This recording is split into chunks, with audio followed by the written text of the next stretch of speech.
Your Stanley Cup final rematch is set. The Edmonton Oilers doubling up the Dallas Stars last night with a 6-3 win to beat Dallas in that series in 5 games. Jeff Skinner, by the way, former Sabre, getting into only his second playoff game of this playoffs total. Scored a goal last night, his first ever career playoff goal. So it will be Edmonton and Florida, and that series gets rolling on June 4th. In the NBA last night, the Knicks beat the Pacers to stay alive and force a Game 6 back in Indiana. Jalen Brunson had 32 points on the night. To the NFL, Adam Schefter reporting that the Miami Dolphins have had trade discussions with the Pittsburgh Steelers regarding tight end Jonnu Smith, who is looking for a new contract after an 800-yard season, 8 touchdowns with Miami last year. He also would be reuniting with Arthur Smith, who he's already been with in Tennessee and Atlanta.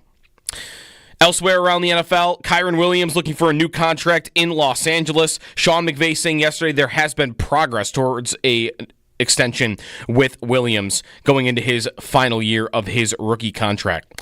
That's your Paddock Chevrolet Sports Update. Paddock Chevrolet celebrating 90 years of being your hometown dealership.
You know, as I'm listening to that open, I have the thought, as someone that traveled last week, have you ever had a good airport meal in your life? Yes. Yes? Absolutely I have. Definitely? 100%. Yes. What if I go to great? If I go to a great airport meal, still yes? Great. Define great. I will tell you, I can't think of a specific airport and say that one time I went to this airport. I've traveled enough though in my life to say like, oh yeah, that hit. I needed that. That was good. Okay. I feel like I'm always let down or always disappointed some way. Maybe my expectations. Airports. Or that, right. Maybe that's right. Maybe I got to know which airports are good and which aren't. Or maybe my expectations are just too high. It's also possible. I guess. I think having a good, if you have a nice layover, I look forward to just kind of just saddling up at a nice airport bar / restaurant, chilling out. I'm a people watcher. I like to watch the people going by, try to figure out, I wonder where that person's going today and what they're doing based on how they're walking and what they're dressed. Are they running through the airport and are they dressed in a nice tie or are they just like kind of casual? Like, it's cool. Yeah, that guy's on a business trip. This guy's the guy with the Hawaiian shirt. He's definitely going somewhere warm. Yeah, you can figure that out. Yeah, that dude's waiting for his golf clubs at the next stop. Yes, that's right. Definitely the airport beer is definitely sitting at the bar during your layover. That's definitely top notch, no doubt. Jody Biasi, Sal Capaccio, good morning. Good morning to the chat, by the way, in the bullpen on YouTube, and we've got our leaderboard back. Groby in first place right now. No idea. There was a lot of controversy yesterday about how this thing is done, and I'm not. Hey, we are not the arbiters here. I don't think so. What I was going to ask is, Owen, do we know? Like, was there a winner yesterday? I'm not sure that there was an overall final tally winner. I know that AC was up there all day. Gruby's always in there first. I think he gets the first message in, so he gets to be number one for the start of the day. He was hanging around it all day. All right. Well, I don't know. Nick and Depew just took the lead. Nick and Depew is like a horse race. Always going hard in there. But I did a little research. It's in the beta phase. We have early access here because we're we're YouTube stars here at WGR. So we got early access to this program. So it's a little iffy as of now, but we should be getting it really rolling pretty soon. All right. Well, we'll keep an eye on it. I got accused of kind of getting in and helping myself earn points. I'm like, I don't even know how this thing works. I'm just saying hi to some of you. Yeah, right. And I got points by just chiming in and being nice. Yeah, because I think that's all it is right now. I think. Yeah, it's just if you send messages in the chat or if you set sticker, there's a lot of stuff you can do on YouTube, but stickers and talking on YouTube, it all gets you points. But just sending a message, Sal, like you said, that'll get you up on that leaderboard. Yeah, the chat seems to like my shirt a lot. I'm wearing I love it too. I noticed it. I'm wearing a Rich Stadium shirt today, which, I don't know when what do you call it? I just call it the stadium. The current Highmark Stadium, if I'm just referring to it in passing, with a buddy or whatever, and I'm going to the game today. I'm going to the stadium. I just say the stadium. When we look back on, because, if I talk about Sabre games of old in the 70s and the 80s and the 90s, where were those games? They were at the Odd. That's just the Buffalo Memorial Auditorium, but what would someone say? They would say, "Oh, that game was at the Odd." We're going to have the new stadium, which is also going to be called Highmark Stadium, so that'll be New Highmark Stadium. But Sal, when people refer back to the old stadium, is that maybe going to be how they phrase it, just the old stadium, or will they say will they say Rich Stadium? Will they say the Ralph? How are you going to refer to it? There are people who still call it Rich Stadium. There are people who still call it the Ralph. I think in general, when you go to the new stadium, people would say the old stadium because it's going to have the same name. Right. I think if you had a cool nickname, for example, people still say the old rock pile. Yes. Yes. They haven't played there since the very, very early 1970s. But people still say the old rock pile because it had a cool nickname. The Odd was short for the auditorium, right? Memorial Auditorium. Mm-hmm. But because this one doesn't have a cool nickname, I think Rich, because of the name Rich Products, they bought the naming rights, Rich Stadium. That's kind of the coolest nickname because it sounds like a nickname even though it's a sponsor name. Whereas Highmark Stadium is a sponsor name, and I think, to me, I try to say it and refer to it always as by its proper name because that's my job when I'm doing a report. It's Highmark Stadium. Sure. But I think that when you move into the new Highmark Stadium, people will say, yeah, back at the old stadium. Yeah, I think that's probably just what it's going to be. And it also will depend.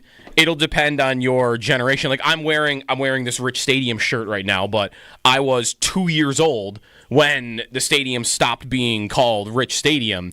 So it might just depend on what it was when you were growing up as a Bills fan, right?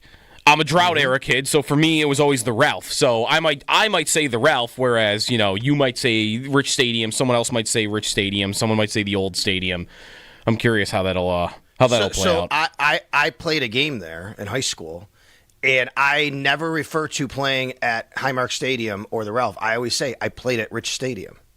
Even though it's not Rich Stadium anymore, right? Because it was back then. I don't know if that's proper. But I know why. Right, that's what you would do instinctually. I didn't get into the game, actually, so I don't know if I can really say it. I dressed for a game that was at, the Ralph, because it was Ralph Wilson Stadium when that game took place in my senior year of high school. So, right, it would depend what time it was of the year also. Go ahead. Go ahead. You want me to go? Yeah, go ahead. I want to ask you a question. All right, so I want to ask you about the Sabres because this discussion reminds me of the arena they're currently playing in. When it was constructed, it was originally known as, it was never an official name, I don't think, when it opened, Crossroads Arena because of where it is downtown. Uh-huh. The first name was Marine Midland Arena, then HSBC Arena, then First Niagara Center, now KeyBank Center. How do you refer to it? The arena, to cop out the arena. KeyBank Center. Yeah, I would say KeyBank Center, but that's interesting because when they're good, In fact, I believe the last time they made the playoffs, it was HSBC Arena. But I can't, like, I just said those letters in that phrase, and I'm not sure the last time HSBC Arena came out of my mouth. You know, like, I would never call it that, maybe because it's, that's what's so interesting about Rich Stadium. It was also 25 years that people will still call it Rich Stadium, but maybe it's the lettering of it. I don't know. I don't know why I wouldn't have said, the old HSBC Arena, or what, you know. I would never, I don't see myself ever saying it that way. Crossroads Arena was a cool name. Never really was the official name, but that's what it was called while it was under construction. Crossroads Arena. And by the time they opened, they were Marine Midland Arena. Yes. Then that wasn't long, right?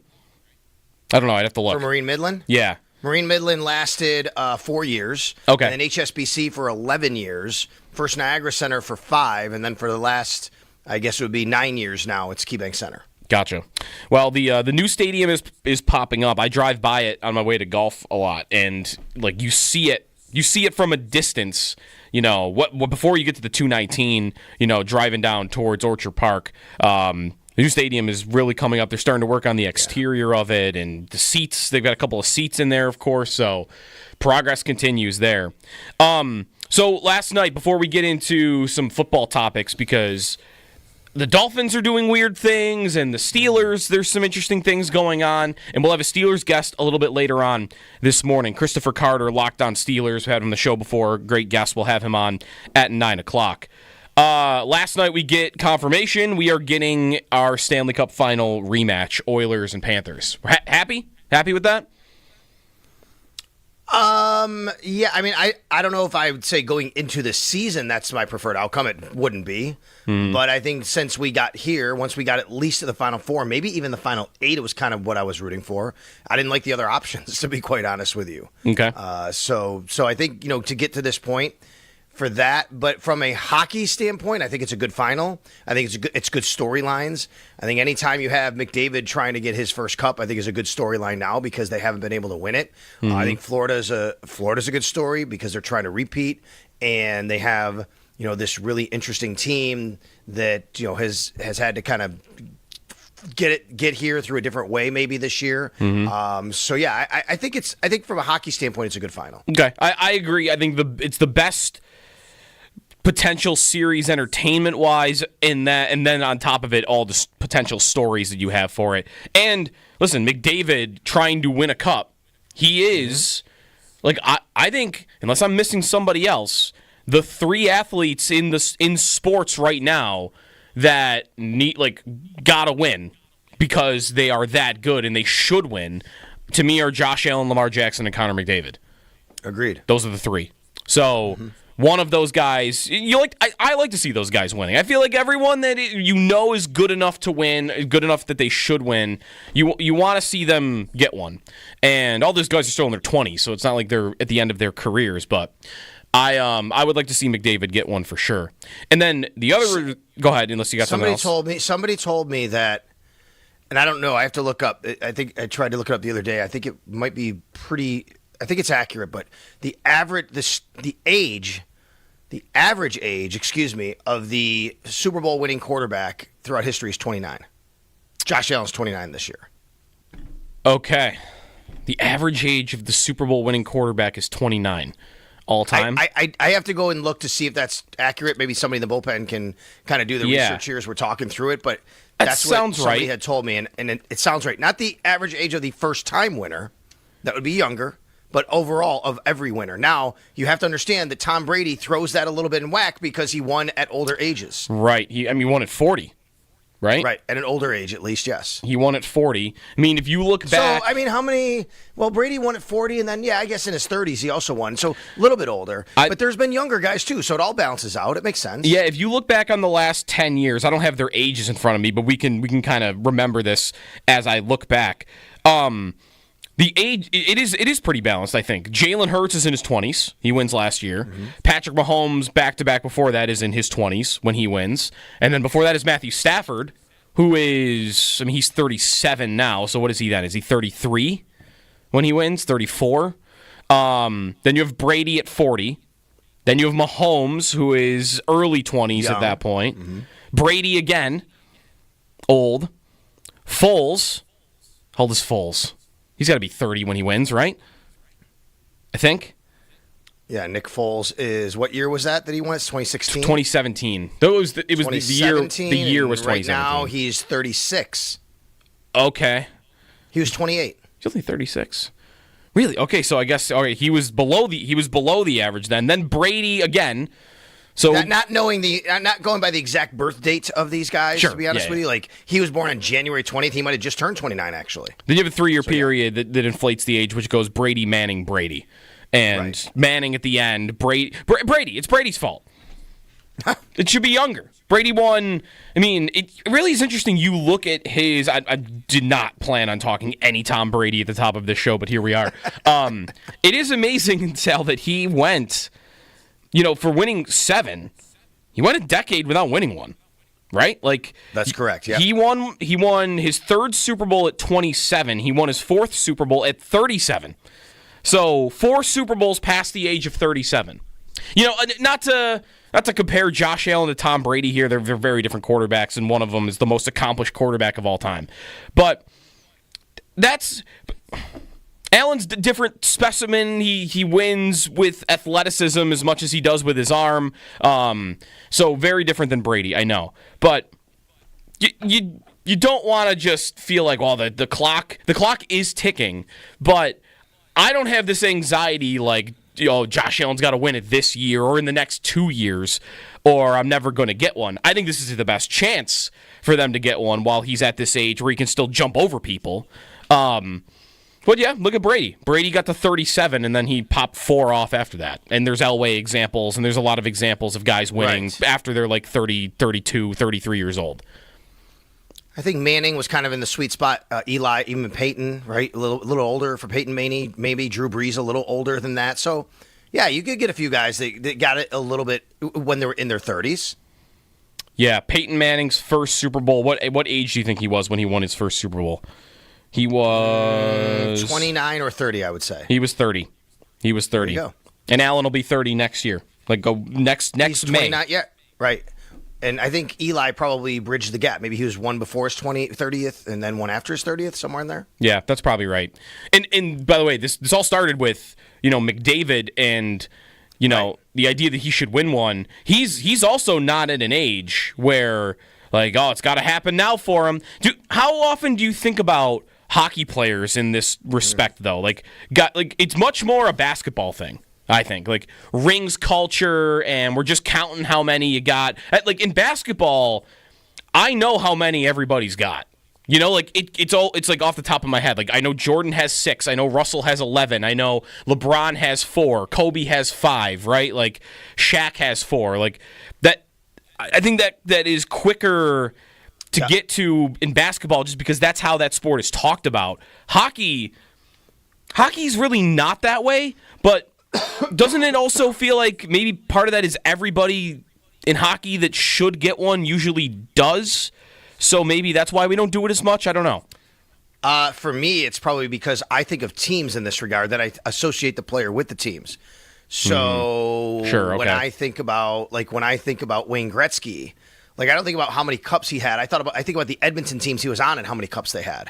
Right? Like, they go like, this is so when the first dynasty I ever remember is the Islanders. Okay, that's the first dynasty in sports I ever remember. They were 4 straight cups they won, and then they go to a 5th. Joe, they went to a 5th straight cup. They lose to the Oilers. It was like this year. Actually, it really reminds me. To be honest with you, I'm a little nostalgic about this cup because it does remind me of Islanders Oilers in the 80s. In the 1980s, the Islanders won 4 in a row. Their last one of that 4 was against the Oilers. They rematched the next year, but the Oilers flipped the script and beat them. So they had the rematch, but the Oilers won. In this case, I'm thinking, is this going to happen again? Mm-hmm. Where the Panthers have the Oilers, they beat them. They go back, but now the Oilers beat the Panthers. And I think about that. So for Gretzky, I think, okay, they go and they lose that one, but then they win 3 straight, right? So, is that, to me, that's a, like how I associate with Gretzky. I think about Messier for this. And then he goes and they wins one with the Rangers. I don't think about how many each guy has, but I think about that guy being the catalyst for these great teams that they had. Right. Yeah, you kind of got to think about it for a second to get to the number. Because you're right, I do the same thing, and that is much more. I mean, it's whenever you see the memes this time of year on social media about hockey players in the playoffs and who gets the cup first, right? Like, it is very much about the team more than it is. I mean, basketball is a much more individual sport because one guy can sometimes make a team amazing by himself, and in hockey you can't do that. So that's a part of it too. It's the cultures of the sports. McDavid, I wonder if he, he could very well win this series, and they have a very good chance to do it. They look great in that Dallas series. If their goaltending holds together, then I think they've got a real shot of beating the Panthers. So this has not been like a criticism he's been getting recently. Again, he's not even 30 years old yet. McDavid is 28.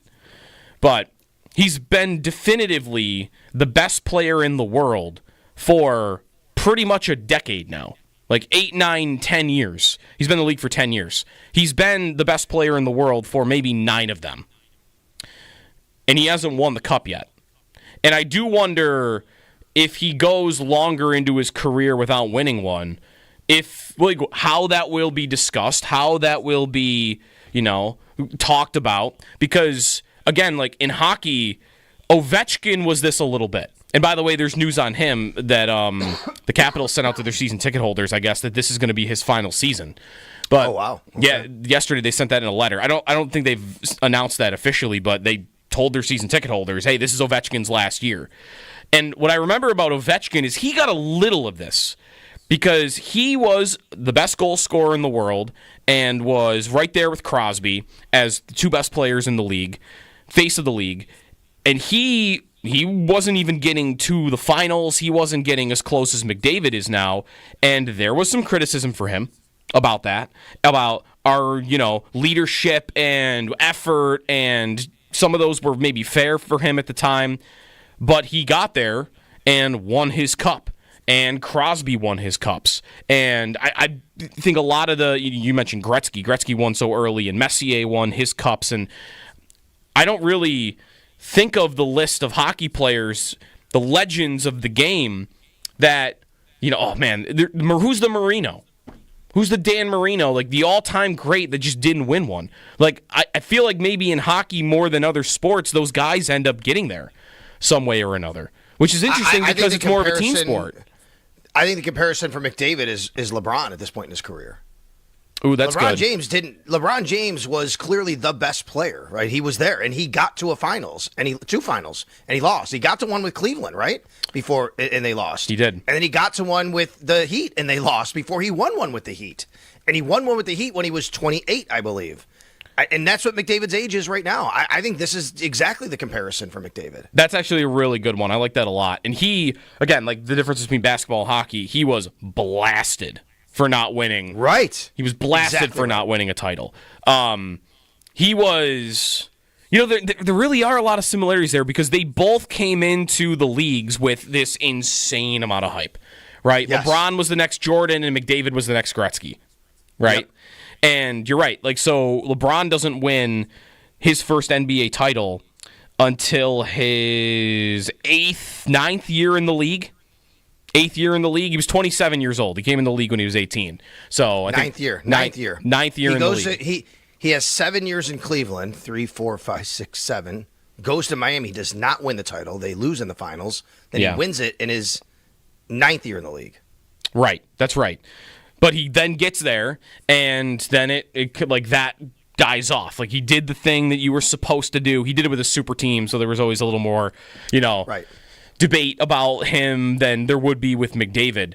But I'll be rooting for him because of, I don't want to see him be a lightning rod at some point in the future for, man, this is the best guy that never won one. Where's the cup? Where's the hardware? He's made it to the finals twice, so he buys himself, I think, a lot with that, even on its own. But also that, I do think back to, this is different for people that went down to see him, but when the Sabres were tanking in 2015, 10 years ago now, and even the year before that, me and friends would drive down to see him in Erie.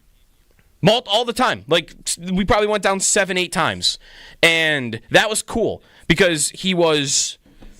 The hype matched how good. Like, you got to go see this guy in Erie. It's an hour and a half drive. Go down, watch him, and then you go watch him and like, oh, I've got to come back. This guy's the best player I've ever seen in my life, at least for who he was playing against. And he's lived up to every bit of that hype, which I think is pretty cool. So for me, I have kind of a personal reason why I'll be rooting for him. To kind of, like, I saw that guy when he was 16 years old playing in Erie, Pennsylvania. Like, let's see him go win, a bunch of cups. I'm into that. Rooting for him. I also kind of would like to see him win more than Jack when it's all said and done, to be quite honest with you. I didn't think of that, but it is 1-0 Jack right now. Yeah. Yeah, I like that too. 803-0550 is the phone number. The finals are set. We'll get to some football when we come back. I want to ask Sal, what are the Dolphins doing? Because they have gotten rid of some veterans this offseason. They're going to get rid of another one in Jalen Ramsey, I think, because they've kind of already announced it. And now they are talking about trading their best tight end. We'll get to the Dolphins a little bit. There's good Steelers topics to get to. We have a Steelers guest coming up at 9 with Christopher Carter. So plenty of time for your phone calls. What are the Dolphins doing? I want to get to that a little bit when we return, as Oilers and Panthers is the Stanley Cup final match, and we've got a extended series now between the Knicks and the Pacers, with the Knicks winning last night. It's a Friday. It's beautiful out right now. Hopefully that holds, and we're heading into the weekend. So stay tuned and jump in if you would like. It's Jody Biasi, Sal Capaccio. Jeremy White is off today here on WGR.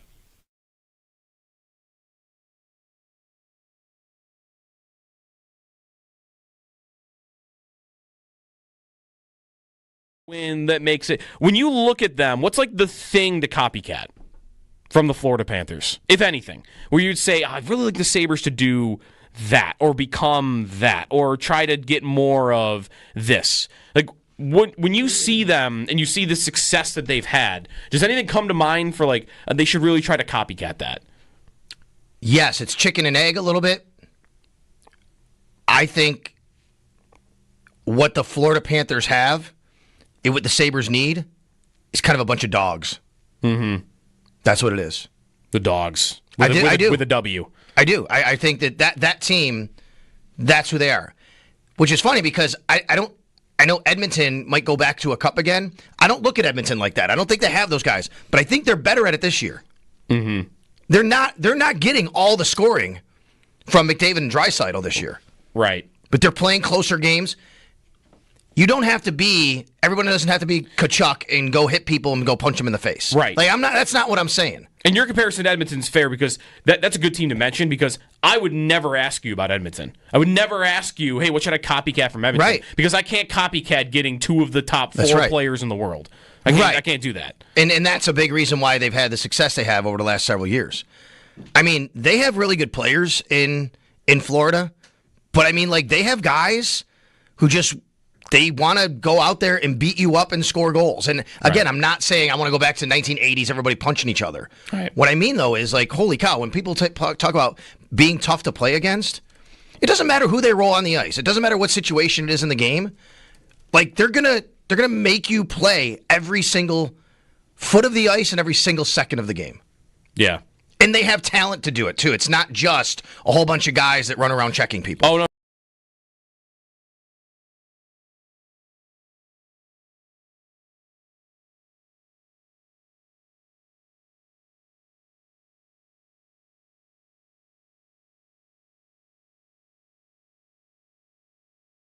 The story at wide receiver up until all of this was Keon Coleman and the comments that Sean McDermott and Brandon Beane had postseason, Andy. And then yesterday, McDermott really talked up Keon Coleman and what he did this offseason.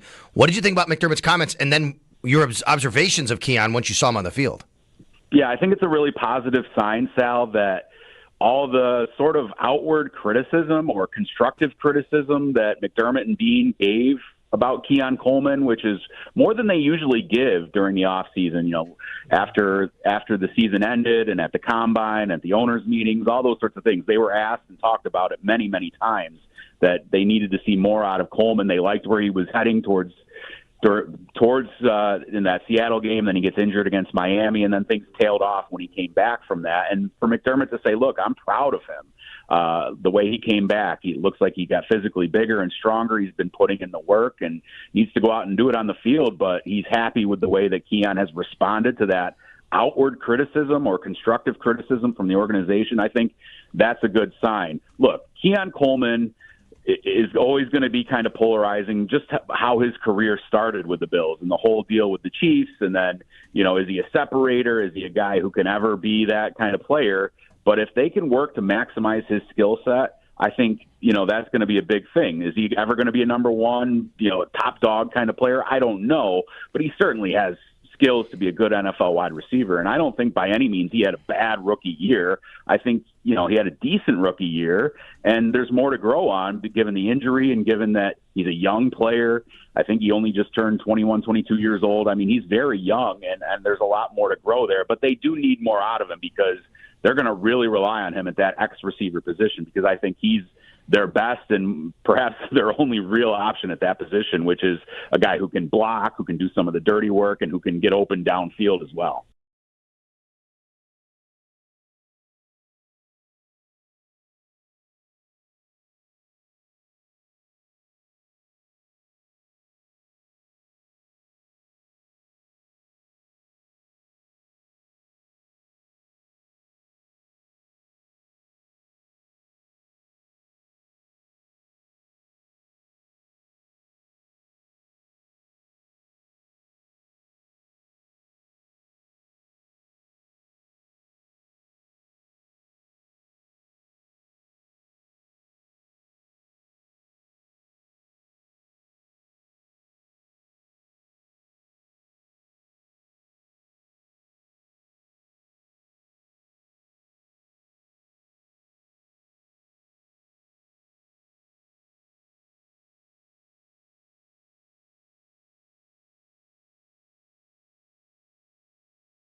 I'd referred to in the last segment an email from the Capitals to season ticket holders that said that next year would be Alex Ovechkin's final season in the NHL.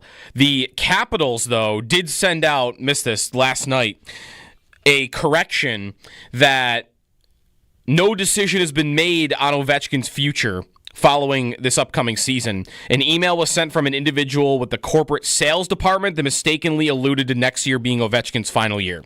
That's from the Capitals, so they say no decision yet on Ovechkin. Anyways, to the Stanley Cup final, it's going to be the Oilers and the Panthers rematch from last year's finals. The Oilers win last night 6-3 over Dallas. Jeff Skinner scored a goal in his first game back into action since game 1 of the first round. Edmonton wins the series in 5. In the NBA, the Knicks win over the Pacers to keep that series alive, forcing a game 6 back in Indiana. In the NFL, the Dolphins and the Steelers are talking about a trade involving tight end Jonnu Smith. That according to Adam Schefter. Smith had 800 yards, 8 touchdowns last season. Those are your Paddock Chevrolet sports headlines. Paddock Chevrolet celebrating 90 years of being your hometown dealership.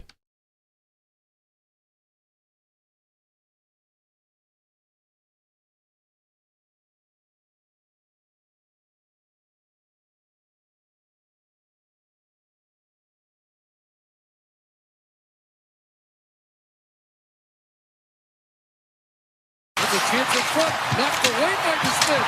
Scores! They've got another! And it's Jeff Skinner with his first Stanley Cup playoff goal.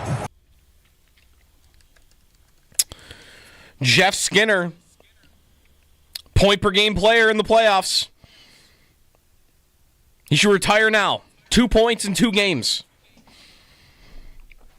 Can't beat that. Cool to see him get back in there. I always loved Jeff Skinner. There was the Sportsnet had a tweet. You love to see it. I hadn't even seen the goal yet. All I saw was just Jeff Skinner smiling, which might just be his Sabre legacy. Was one of the top 5 smiles in Buffalo sports history. Maybe Jeff Skinner. He was always smiling. We always get connected with our fans. We appreciate that. Brought to you by Northtown Kia, Western New York's #1 Kia dealer. Shop online at northtownkia.com. I knew it, and someone caught it, and I appreciate it. I knew it when I said it, that I'd screwed it up a little bit. I said that the Oilers rematched with the Islanders rematched with the Oilers. Yeah. And they beat them for their last cup, fourth and final of that dynasty. And then I said the Oilers went on. They beat them the next year and then 2 more. But the Oilers never won 3 straight. And someone caught it. Thank you. Classic Buffalo Sports Videos texts me or tweets me. And I appreciate the corrections. I knew it when I said it. They had won 2. They went to 3. They won the 2. Then the next year, they didn't make it because the Flames beat them. And the Canadians win the Cup, and then the Oilers won. Oilers won 3 of 4. They went to 4 of 5. They never won 3 in a row, though. Okay. I knew they had won 4 of 5. I guess I didn't realize that didn't include winning 3 in a row, though. So they went to 4 of 5. They won 3 in a row, and then I think they won back-to-back again. You're right, Joe. I have to go back and look, but you're right. And that was, that's right, after they had traded Gretzky. They won. Because Gretzky wasn't a part of that last one you're talking about there. Right, so Messier won the Cup with the Rangers, but he also won with Edmonton after Gretzky was traded. That's exactly right. Which is pretty crazy. Messier, you think about that. That's incredible, right, for him and his legacy and what he did, the kind of player he was. But thank you very much. That's right. There was this whole run back in the 80s, Joe, when I was growing up. It was kind of like the teams that won were always the same teams a lot in sports. Yeah. You had these runs of Islanders, Oilers, even like the Calgary Flames and Montreal Canadiens. There were always these teams that were always making it, and then you got the Bruins involved. In basketball, it was always Lakers and Celtics, right? It was just like these teams that were, and every once in a while you'd throw in a Sixers, right? Something like that. But it was this run in sports of teams like that. In football, it was the same thing. It was the 49ers, the Raiders, the Washington Redskins. Like, you only had groups of teams that kind of won in these sports outside of a few years here or there. Throughout the 1980s when I was growing up, really, and into the 90s, to be honest with you. And then I think we got to get a little bit more kind of diversity. You still see, back-to-back teams and teams that go to 3 out of 4 or whatever. We're seeing it now in hockey. But really, the 80s was all about a bunch of, I'm not going to even call it dynasties. It wasn't that. But it was like the same grouping of teams that always went. It's kind of interesting that even is still true to a degree. Not to that degree. Right, the 80s, it was like a couple teams. But for a sport with all this parity, that's often a point I make about the Sabres missing the playoffs 14 years in a row. It's more incredible in any NHL to do that because there's more parity in the NHL. And I do think there is more. But even within that, Florida's made the finals 3 years in a row, and before that, Tampa made the finals 3 years in a row, and a couple years before that, the Penguins won back-to-back, and the Blackhawks won 3 of 4 or 3 of 5 or whatever, right? And the Kings won 2 of 3. You do get in the NHL still a lot of the same teams that go. Not 5 in a row maybe, but you get 2 teams in the Eastern Conference in the last 6 years. Right.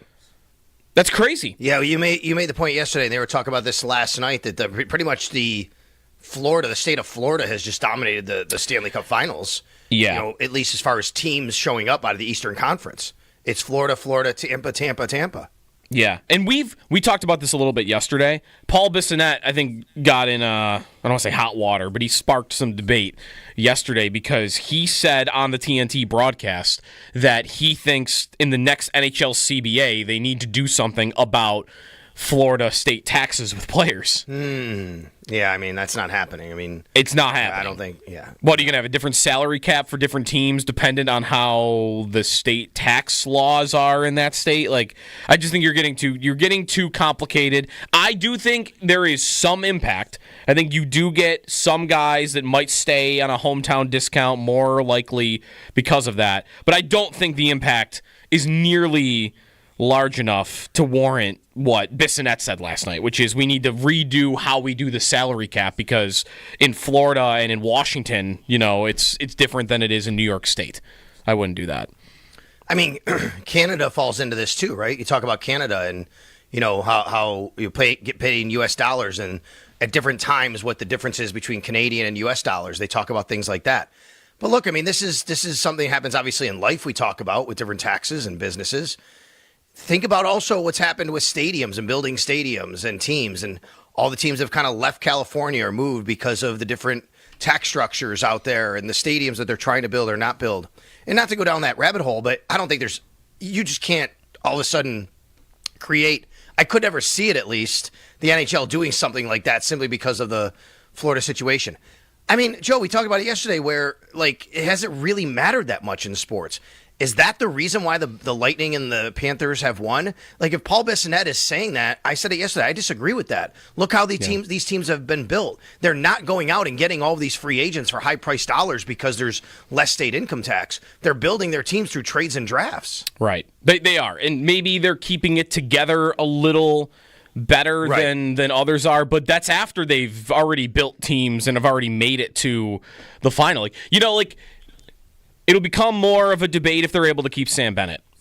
If they're able to keep Sam Bennett this summer, then it'll be, there it is. There it is. He's only making $7 million here. He might have been able to get $8.5 out here, and you're getting to keep him because you're Florida, and he doesn't get taxed down there, which doesn't even have to be, as I said yesterday, it doesn't even have to be why he would take the hometown discount. He might just want to keep going to Stanley Cup final and love the group, right? But listen. How about in New York here? Like we get Kevin Adams talks about the palm trees and taxes, and again, that's kind of right based on taxes. But the Buffalo Bills deal with the exact same thing. They play in a state that has a pretty high tax rate compared to the rest of the country, and yet here they are signing a lot of guys to extensions. Right? It's not like you're watching these guys walk out the door. We had a guy call yesterday who basically said, you need to pay James Cook because that's what they do, and he said something about letting guys leave. That's just not true. Like, the Bills actually signed far more players to extensions, probably, I would think, if you look at the data, than most teams in the league. Some people say they signed these guys too early. Dawson Knox has got his extension and maybe too much money, or Tyler Bass. You could make those arguments. Like, the Bills have not been a team that suddenly you watch guys leave because, oh my God, they can't stay here because they're going somewhere else because of taxes, or they just want to, just because the natural flow of NFL free agency. The Bills have actually been quite the opposite. The Bills have actually kept their talent. They've, for the most part, retained players and signed them to extensions, including 5 players, including Josh Allen, this offseason. Yeah. Thank you to, I lost who sent it to me. But a couple of years ago, I'll go get that. February of 2023, maybe you'll remember this, Jordan Poyer made a comment that said he wants to play in a state that doesn't take half my money. And then a couple months later, he re-signed with the Buffalo Bills.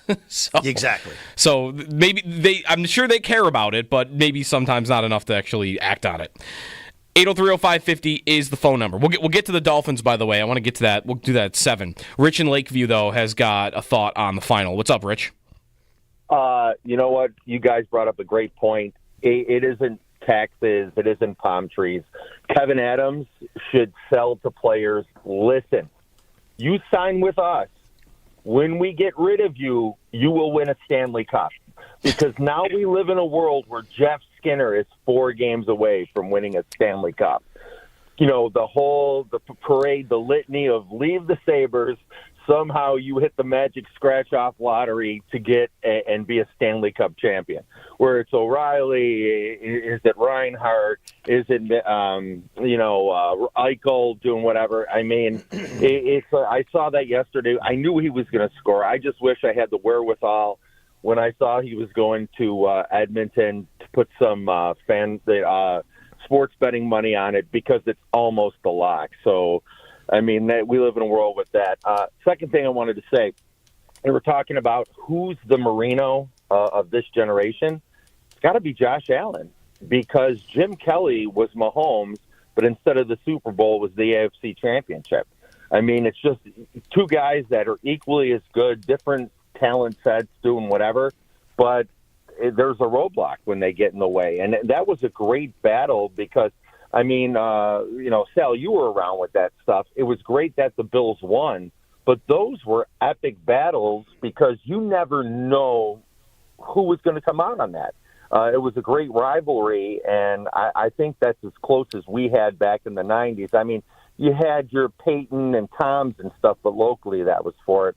And before I would say the only difference is, though, obviously, Marino never had the stigma of that kind of thing, and even in his own career, because he actually got to a Super Bowl early in his career. Like, Marino got to a Super Bowl the first year as a starter, so that kind of never stuck with him. If you get to one early, especially if you win one early, people don't talk about you the same way versus if you don't get one till later. You know what I mean? Yeah, that's right. And listen, I think it's great considering the Buffalo Bills of the 90s without social media. Josh Allen's getting married this weekend, and it's almost a non-story in Buffalo. Remember when Jim Kelly was married? It was a coronation. It was, the Connecticut Street Armory. It's like, oh, yeah, they're going to the Justice of the Peace and some vineyard doing whatever. I mean, I know there's a buzz around the team, but that's where I can't see that. There's no way the Bills are like in Hard Knocks because they are one, and I think it's great. They They are aware of what gets out to the media. They're very good with this, and I don't know. I mean, I think it's great. I thought if Josh ever got married, some personal thing, I think people respect his privacy, his people, and the people as they go about. But, I thought it would be bigger. I just remember the Jim Kelly stuff. And, I mean, you guys are great with it. The way the media covers is different. But, wow, I thought it was going to be a bigger deal, and I'm sure internally it is. But for the community that absolutely loved this guy and really took in his family and everything like that, I just wish the couple their best. Thanks, Rich, for the call. I do think it's a story. It's just right. I've wanted to keep a lot of it private, which I would probably want to do too if I were him. So I guess I'm not. I wasn't around or don't remember a Jim Kelly wedding. Where was that? What was it, in the streets of Buffalo? I don't remember or know what that was. It was, I believe, someone told me the other day, and I don't remember this specifically. Someone told me the other day, news stations were live outside the church. Really? Okay. Yes. Well, I guess you had to know where the church was, though, right? And that's because it was kind of more publicized. Everybody, they didn't try to keep it under wraps. I guess you know what I mean. Sure. And on the Marino thing, sure, Allen and I do think Jackson is with him. Are this generation's Marino if they don't win it though, and Marino didn't win it. I still have a belief that both guys, especially Josh, will win it. I would bet that that's still going to happen. If in 10 years they still haven't won or Allen still hasn't won, then I'll be like, okay, yeah, that makes sense to me. But there's still a lot of time to go here at 29 years old. And you're right, Marino made it in his second season, which correct. That's you know what that is? You're right, even though it's kind of unconscious a little bit, what that is Burrow.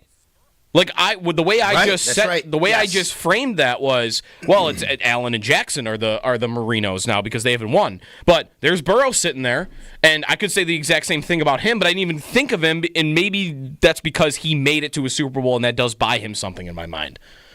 So that would make sense. Right, he made it, and they never went back, Marino, which is crazy. And Tom, I think it was Tom the caller. He said you never knew how those games were going to go. True, I mean, because it was Kelly, Marino, and Shula and Levy, but honestly, the Bills dominated them. Miami had their share of a few wins, but really, the Bills dominated the Dolphins during that time period. Yes. Marino went 13-17 against the Bills, but looking at his game log very briefly here, it looks like a lot of those 13 wins he had were, before Kelly arrives. Right, and also 0-2 in the playoffs. The Bills beat them twice in the playoffs, including once to go to the Super Bowl. There you go. So really it's 13-19. And again, I've got 6-7 of these wins before Kelly was even here. 803-0550 is the phone number. Speaking of the Dolphins, get that at 7. There might be tearing the team down, or are they trying a culture shift? There's some weird roster maneuvering going on with the Dolphins this summer, and it's still going on. So some stuff on them, the Steelers, and a lot more coming your way with Joe DiBiase, Sal Capaccio here on WGR.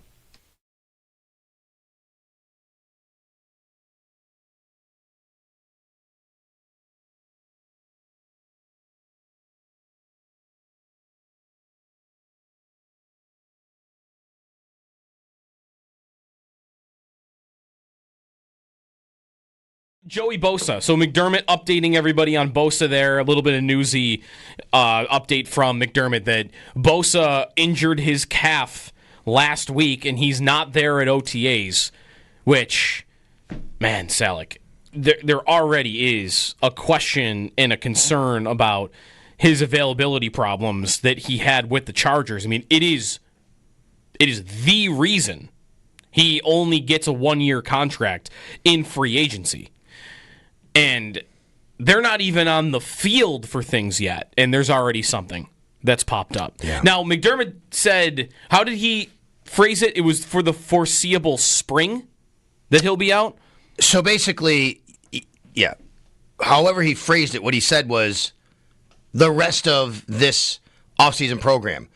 Foreseeable spring, offseason program. So, and part of the reason is because he did say it happened recently, so they are still in an exploratory mode, which gets you a little bit more, oh my gosh, like what else could it be? But, Joe, you know Sean McDermott well enough by now. Mm-hmm. He wouldn't kind of put a bit of a definitive timeline on it, unless he's really confident about that. But he doesn't do that. He also did give a little bit of a sign, I guess by the exploratory part of it, and he mentions training camp that there's at least a chance, isn't there, that he's out until what? The start of training camp? And I think that's what it's not a short-term You mean thing. into training camp. Into training camp. Because training camp it being even a question. Maybe I wonder if he's on the field and it's something that they're managing already. Oh, 100%. I think that's open for sure. The way he made it sound yesterday, what I took of it was he's not there this week. He's not on the field this week, next week, or mandatory minicamp. Once we hit training camp, he should be on the field. But I agree with you that doesn't have to be true. Like, you could get to training camp and they say, hey, we're holding back on him as he gets treatment or something. Or he's on the field one day and he's not on the field the next day because they're already they gotta be careful with the guy.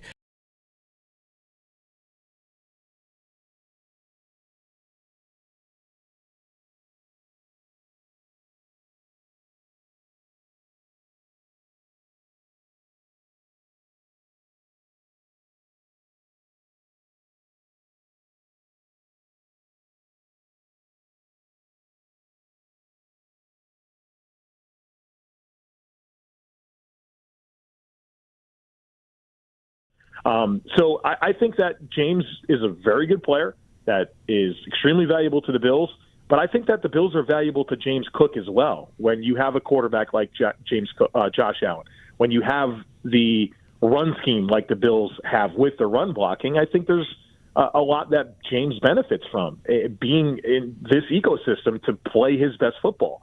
And I think that's part of the equation. And I do wonder what factors are important to Brandon Beane. He hasn't paid a running back, and we've lived this life really for the last decade where it felt like every single running back that was available for trade, a first-round running back, a free agent running back, the Bills are in, and then it never happens, right? They haven't really made a huge investment cap-wise into a running back. And so is there something that could be different? I mean, the Bills know who James Cook is. Are they adverse to meeting those demands because they don't want to put those types of resources into the position? There's so many questions in play here, and obviously James Cook is going about this in a unique way that we haven't necessarily seen yet under Brandon Beane, where negotiating through the media and making statements with his attendants and different actions, putting the house for sale, whatever you would want to point to. It's a different strategy that. A lot of extensions have been handed out in Buffalo, and they've always been tied to consistency and work and showing up. And, so it's definitely a really uncharted territory. I'm curious to see how this ends. And I guess back to the root of your question, I do think that James Cook is a valuable player, but I also think that the Bills are very valuable to James Cook.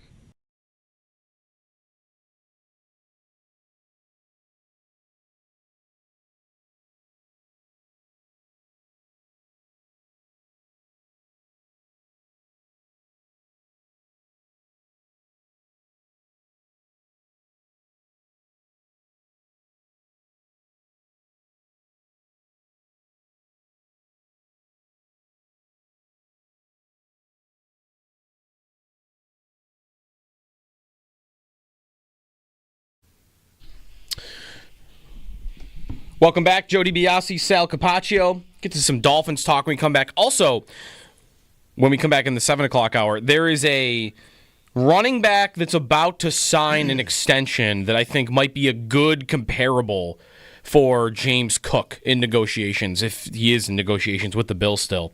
I did put a poll up, though, on our earlier conversation about my question about how you will refer back to Highmark Stadium when the current Highmark Stadium is gone and it becomes the new Highmark Stadium. And this could be skewed young because social media and Twitter is a little more skewed young, but 56% say they will refer back to it as the Ralph. 23% say Rich Stadium. 20% say they'll just say the old stadium. The Ralph, though, I think is more my generation that'll be referring back to it. I don't know. I don't know how it'll go. Final year at the stadium, and I don't know how. I really have no idea how emotional it'll be. Do you think it'll be emotional, Sal, or do you think not because the timing of it will be such that, like, the final game's probably going to be a playoff game, so that day, unless you think like the final regular season game will be more of this, like I guess I don't know what the feelings will be like when they close down the stadium. I think it all depends on what the feelings will be like. Will depend on the situation. Right. I mean, like, we have this schedule in front of us, right? And the schedule says who they play in the final game at Highmark Stadium, which is the Jets. Mm-hmm. But we're all thinking they're not playing that game as the final game. Right. Like, there's no way. Because if you do, the season's a massive failure. If you don't have a home game after that, something went drastically wrong this year. So I think that how the stadium closes is totally dependent on your emotions, on how the season ends at the stadium, which hopefully is with some sort of championship trophy presentation. Absolutely. But even then, maybe I'm wrong about this. If they're the 1 seed and they win the AFC Championship game, you know, like in those moments, this will be me, and I'm sure this will be a lot of people, in those moments where, okay, the clock hits 0 and the coaches run on the field and there's a trophy presentation after the fact, like my mind's not going to be going to, wow, look around, this is it. You know, maybe I hope to do that, but it'll be the only thing going through my mind will be, holy crap, the Bills are going to the Super Bowl.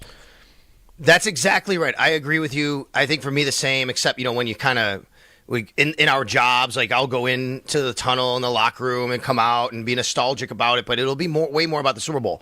That's why I think, and I think the Bills have struck the right tone on this. When I spoke with Pete Gwelly at the owners' meetings, the COO of the team, I think he struck the right tone on this, where he said this season will be about celebrating Highmark Stadium, like the whole season. Will be, yeah, right. And I think that's right, because what you're saying is right, Joe. Which is, if you get to the end of the season, if you lose in the playoffs, you're not there sitting there, oh, this is great, look at this stadium, it's done. Yeah. And if you win to go to the Super Bowl, you're also not, because you're celebrating Super Bowl, the AFC Championship. So really, what this season is about is taking in those moments when you go in one of these games. Maybe it's your last game there, a regular season game.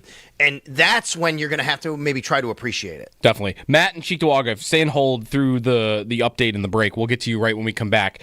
The Dolphins looking to move pieces, and there's a good running back comparable extension candidate that's going on in the league right now that might help James Cook negotiations. So a couple of things to get to when we come back. Jody Biasi and Sal Capaccio here this Friday morning. It's beautiful out, getting you ready for the weekend here on WGR.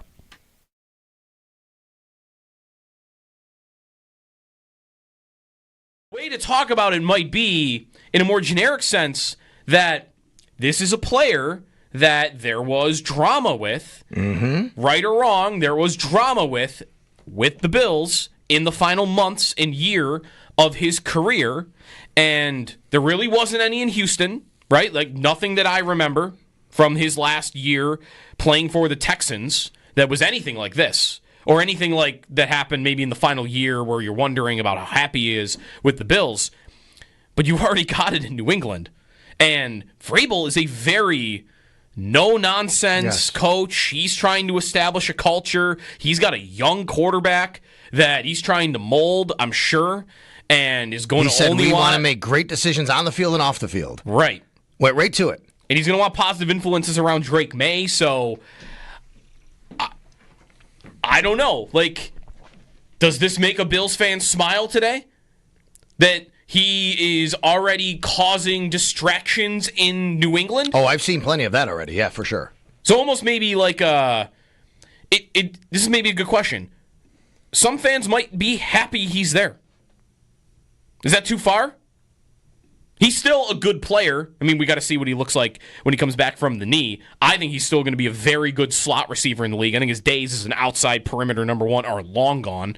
But I think he's going to be a good slot receiver for that team. But if you think that this is not a one-off, that he's going to cause distractions in New England, and they've got a young, moldable quarterback that's really talented, shouldn't some Bills fans, being consistent, think, I actually like that he's in New England.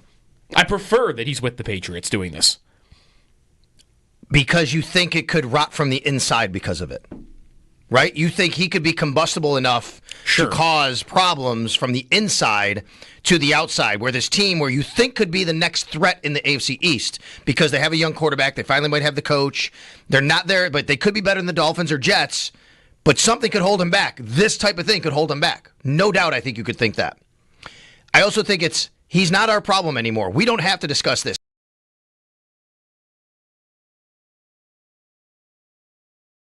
Joey Bosa. So McDermott updating everybody on Bosa there. A little bit of newsy update from McDermott that Bosa injured his calf last week, and he's not there at OTAs, which, man, Salick, there already is a question and a concern about his availability problems that he had with the Chargers. I mean, it is the reason he only gets a one-year contract in free agency. And they're not even on the field for things yet, and there's already something that's popped up. Yeah. Now, McDermott said, how did he phrase it? It was for the foreseeable spring that he'll be out? So basically, yeah. However he phrased it, what he said was the rest of this offseason program. Foreseeable spring, offseason program. So, and part of the reason is because he did say it happened recently, so they are still in an exploratory mode, which gets you a little bit more, oh my gosh, like what else could it be? But, Joe, you know Sean McDermott well enough by now. Mm-hmm. He wouldn't kind of put a bit of a definitive timeline on it, right, unless he's really confident about that. But he doesn't do that. He also did give a little bit of a sign, I guess, by the exploratory part of it, and he mentions training camp that there's at least a chance, isn't there, that he's out until what? The start of training camp? And I think that's what it's not a short-term You mean thing. Into training camp. Into training camp. Because training camp it being even a question. Maybe I wonder if he's on the field and it's something that they're managing already. Oh, 100%. I think that's open for sure. The way he made it sound yesterday, what I took of it was he's not there this week. He's not on the field this week, next week, or mandatory minicamp. Once we hit training camp, he should be on the field. But I agree with you that doesn't have to be true. Like, you could get to training camp and they say, hey, we're holding back on him as he gets treatment or something. Or he's on the field one day and he's not on the field the next day because they're already they gotta be careful with the guy.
Stanley Cup final rematch is on the way. The Oilers win last night over the Dallas Stars 6-3 to advance to play Florida for the second year in a row in the final. Jeff Skinner scored a goal in his first action since game one of the first round, so he's got a point in both of his two playoff games this go-around. But now a few days off, So see if some of their Oilers get back in the lineup, Connor Brown and others, as the series with Florida doesn't begin until June 4th. The Eastern Conference Finals in the NBA continues as the Knicks beat the Pacers at Madison Square Garden 111-94, forcing a Game 6 on Saturday. Back in Indiana, the Pacers still lead the series 3-2. The Thunder wait on the winner of the Pacers and the Knicks. In the NFL, news from yesterday that the Steelers and the Dolphins have been talking about a trade involving tight end Jonnu Smith, who's also looking for a new contract. He had a breakout year, over 800 yards last season, and has played for Arthur Smith, the Steelers' offensive coordinator in both Tennessee and in Atlanta. Free agent tight end Mercedes Lewis says this will be his final season in the NFL. It'll be his 20th year. He is not signed on a team, though, at the moment. 41-year-old tight end Mercedes Lewis. And Kyron Williams of the Rams is talking contract with the Rams. Sean McVay says that they have made positive progress on a new deal. That's your Paddock Chevrolet Sports Update. Paddock Chevrolet celebrating 90 years of being your hometown dealership.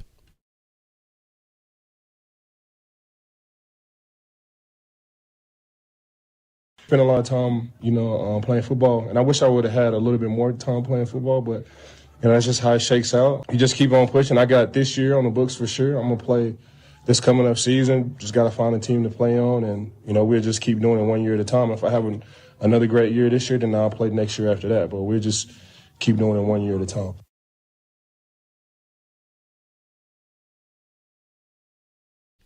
That is Von Miller on his expectations going forward. Still wants to play football.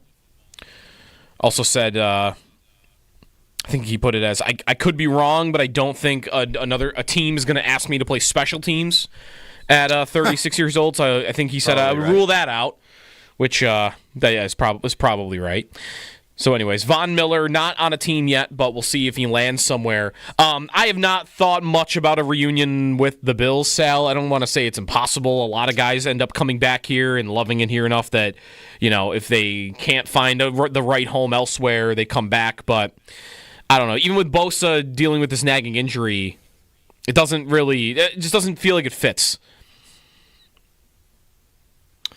I agree with that, but I would say that we've seen in the past where the Bills do kind of reach back to guys that they know their system, they can plug them in because they have these kind of issues going on. I don't think they're at that point yet, but I do think about Bosa being hurt, Hoyt being suspended, Ogunjobi being suspended, and what does that look like? Now they've done some, I guess a little bit of surgery here on the defensive line throughout the offseason. I think it's the biggest position they've done it. Maybe I guess cornerback could be as well.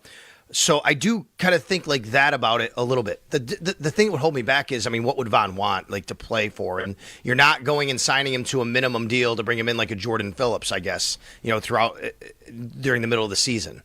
I don't see something like that happening, so money would be a factor. But if the Bill, I guess I would never say it's a 0% chance because the Bills, if Joey Bosa is injured, he can't play, something like that happens, and you do have Hoyt sitting out there who's suspended or whatever, and you're like, okay, we got to do something here. I think that's the type of player that they would go and say, okay, let's bring him in. He knows exactly what we're about. We know what he's about. Yeah, and Von had some great underlying pass rush numbers last year. He couldn't play every down, which is right. a limiting factor for money for him, too. 803-0550, the phone number to the Dolphins in a second, but Matt and Cheektowaga wanted to get in on our stadium conversation from last hour. What's up, Matt? Good morning. Yeah, you guys are talking about the nostalgia about the stadium closing.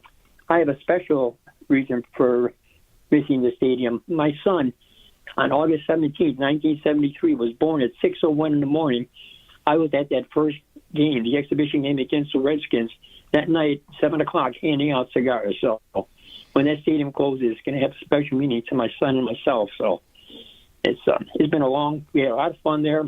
He lives out in Arizona now. He's trying to work out a schedule so he can maybe come for the last game, but that's still up in the air. So we'll see what happens. But the old stadium's going to have a lot of memories for us when it goes down. Awesome. So I sort of. It's the same year I was born. Same year I was born, by the way. I'm a 1973 baby, by the way. So there you go. You sound like it. You sound. Things happen to good people. I would say this to the caller about his son coming back for the final game. As he put it, let's go back to the conversation you and I just had, Joe. I don't know if you can treat it like you can plan on, I want to be at the final game. I don't think it's going to be the final game. It could be the final regular season game. But if it is the final game and you could take that chance, you're kind of betting against the Bills if you say, I want to go to the final game and be there against the New York Jets. So my advice would be come to a game in the final year because at least you say you went to a game in the final season. If anyone says, I want to go to the final game and make that the Jets game, they're kind of saying to themselves, I don't think they'll play in the playoffs at home. Oh, no, he's planning for the playoff game. No, I get it. Is that what your guys' plan is? Are you waiting for the playoff game? Oh, yeah, we're already talking about the playoff game. Okay. I got you. Okay, yeah. I mean, the thing is, it's the playoff game. I got you. Planning on. Unfortunately, I can't get to the game because I'm 82 and I'm on oxygen 24/7, so emphysema. So he'll be able to go with his son, but not me. I'll watch him on TV that day. So, he's looking forward to it. Awesome. Well, thanks, Matt, for calling. Appreciate it. All right. Have a good. Bye-bye. Go Bills. Thanks. Go Bills. Matt from Cheektowaga. Yeah, very, very cool. And I agree with you. Like, I would want to go to the playoff game. The season will be celebrating it all year round. I still think the Jet game will be about, like the unofficial closing of it because there will be a game coming after, unless, someone else below the Bills surprises or the Bills surprise us being worse than we think that they're going to be. I can't see that happening. I think they're going to be hosting a playoff game, though, this season. 803-0550 is the phone number. Feel free. If you got a stadium memory, we've talked a little bit about the stadium this morning. Feel free to get in on that. Sal, I wanted to ask you, though, about Miami. Yesterday, Adam Schefter reports that the Dolphins and the Steelers, interesting that it's that specific also, that it's not like, the Dolphins have been getting calls on Jonnu Smith. It's no, like these two teams are talking about this player, and here's why. He needs a contract that he wants after a breakout season. It's interesting from the Steelers' perspective, I guess. But we know they wanted another playmaker outside of DK Metcalf, and Arthur Smith has coached Jonnu Smith multiple times. That would make sense. What do you think the Dolphins are doing with even being willing to move off of Smith, who just had a very good season? And the GM said 2 months ago, they're not going to have Jalen Ramsey on the roster. Now he still is, but I don't know. The writing's on the wall that he will either be cut or he will be traded at some point in time. There were other veterans who were let go this offseason. What do you think they're doing in Miami? I really don't know, and it kind of goes back to the last couple months. I've kind of been wondering what they're doing because it feels like they're middling it. Where it feels like, okay, they want to win, but wait a minute, they don't want to win. Why is Tyreek Hill still on the team if they're trying to not win? But then again, they have still Chris Greer and Mike McDaniel. They're in their positions. They're going to try and win. Chris Greer's been there a long time now. When was Chris Greer hired? 2016, maybe? Oh, man, it's been I'm going to guess 2016. I'm going to guess. You tell me. I think 2016. 2016? I'm going to look right now. He also, has he hired 3 head coaches for that team? Right. And 2016. Several quarterbacks. There you go. See, he's been there a long time. He's been there longer than Brandon Beane has been in charge of the Buffalo Bills. And Brett Veach, he has his tenure has gone longer than both Brandon Beane and Brett Veach in Kansas City, which is remarkable, right? And you wonder, okay, well, what is the plan there? And then you have the owner who's kind of been accused of a little bit of, it's more about the flash and the glimmer in Miami than it is about winning games, which could very well be true. I ran across a tweet yesterday I want to read to you, and I think this really sums it up well, Joe, okay? Mm-hmm. This is from somebody named Chris Kaufman, who hosts a podcast called 3 Yards Per Carry, and it's an independent Miami Dolphins podcast, okay? An independent, a Dolphins podcast called 3 Yards Per Carry, huh? You don't say. Yeah, exactly. So Chris Kaufman wrote, and I like this. I actually, when I saw it, because he had quote tweeted something about it, or he had replied under the Jonnu Smith thing, so that's how I saw it. But anyway, I started reading his timeline. I'm like, you know what? This guy kind of has a handle on it. And I thought he put it pretty well. Here's what he wrote. He said, with Miami underspending the cap in cash terms by $40 to $44 million this year, in cash, I guess, cash to cap, you can argue they're tanking, but I don't think that's correct. He said, but let's not lie to each other. He said they're sacrificing wins for future cap flexibility. That's something that happens every year. Every time you have an opportunity to take out some debt for a player that you know will help you win, and you don't do it for the sake of prudence, being, just kind of managing your cap, that is exactly what you're doing. You're taking wins off the table in favor of future flexibility. It's all to a matter of degree. He said that doesn't mean 2, 3, 4, 5 wins is the base projection or a desirable outcome. They expect to win while deleveraging. It's the equivalent of a soft landing for the Fed. But anyway, what he's saying is kind of that to me. He's saying they're middling it. Like they know they're probably not going to be as good as they can be by doing this, but they're not outright trying to be really bad. And I just think that that's a weird spot to be in. It's a very weird spot to be in. And how likely would they think that is to work? Right? Like, I mean, they have Tua, and again, like we can have our debate, and of course it's easy for Bills fans to go, haha, Tua, he stinks. Like Tua's not a bad quarterback. When he's healthy, he has good numbers, right? He's not in the tier of the top quarterbacks in the league, but you're not putting him back there and saying we're trying to lose if you have Tua as your quarterback, right? I mean, that's just not happening. That's right.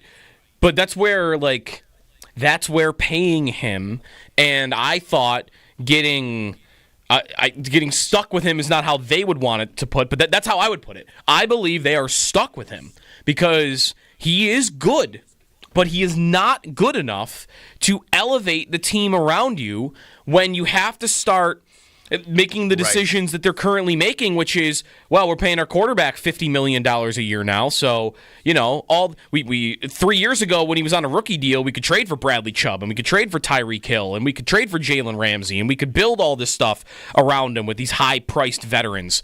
But now that the quarterback has been paid, you can't do all of that. In fact, you have to tear some of it down, and you have to eat some dead cap, and you have to move on from good players maybe when they could still help you on the field.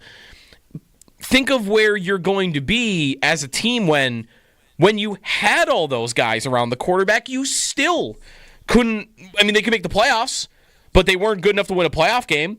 They weren't good enough to beat any good team on the road.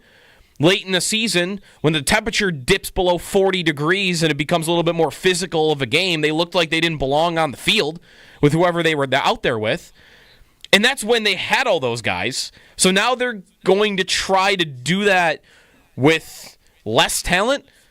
I don't know. I mean, I guess what are you supposed to do? This is why Tua, as your quarterback and being as good as he is, makes it tough.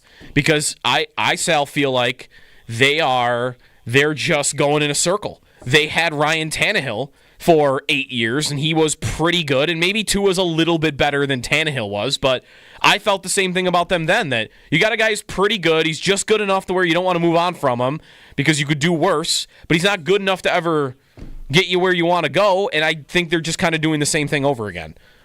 We had here in Buffalo quarterback purgatory, right, which is you're never bad enough to get the top guy. You're never good at the guy you have. You're never good enough to have the guy where you kind of can, rely on to carry your team. That kind of thing.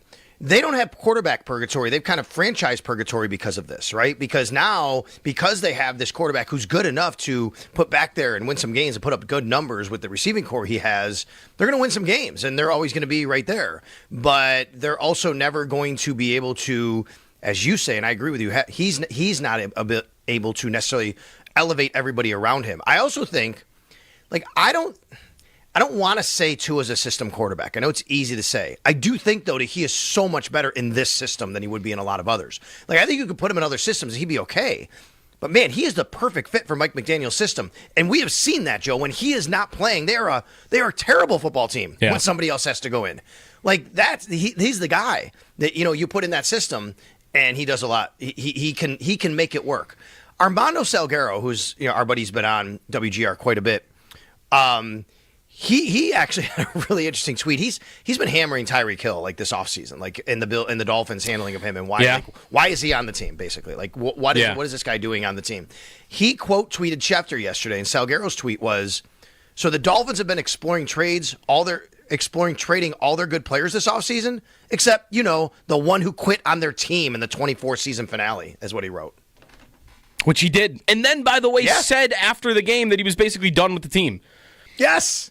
And now he's saying he's going to go for 2,000 yards. And I'm going to be real with you guys. Like I wasn't doing the things I was supposed to last year. Something like that I saw. Then he had that stream talking about Bills fans. I don't know. I just think that and the Tyreek's cops, all over the place. The cop showed up at his house like 2 weeks ago because of something. Because that happens three times a year with him. Right. Yeah, it is wild. To go a step further, this Chris Kaufman that I referenced a little while ago, who does the Miami Dolphins podcast, he said about Tyreek. No team that will take Tyreek Hill's $28 million cash obligation for 25, no team will do that. After quitting a game, demanding a trade, having 2 wrist surgeries, and more police trouble. He's a 31-year-old speed merchant coming off a down year. Miami would have to pay a team to take him. That's what this podcaster wrote.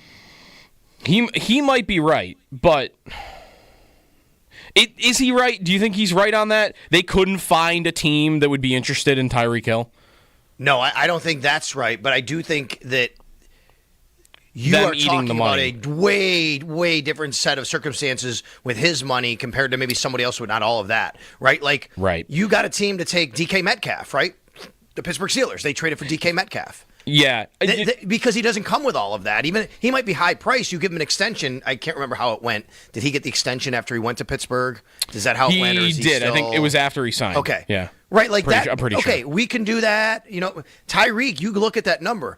I don't think the player, if you offered Tyreek Hill to teams, they'd be like, okay, like I'll take the guy, and you know what? We'll deal with some of the issues and troubles or whatever off the field. We'll get him in our organization. We'll protect him, surround him, have him ingrained in our culture.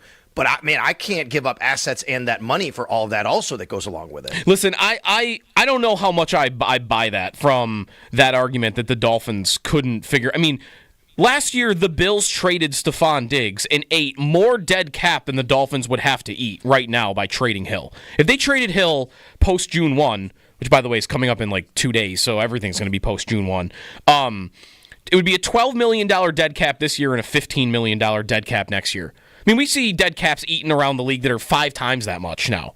So I think from Miami's perspective, if they really wanted to do it, they could. It's finding a team that wants to give him the it's a $10 million base salary this year. I guess next year is the deal. I don't know how you can massage next season. He's got $29 million of base salary next year. Are you able to work around that? Maybe you're not. And maybe that is the thing I'm missing that's different between him and Diggs. I was very, very, and I'm surprised he's still on the team. Like, I thought last year, middle of the season, okay, he's done after this year. There's no way that they're keeping him around next year. They had massaged his contract and changed it a little bit the year before that, so you knew it was there.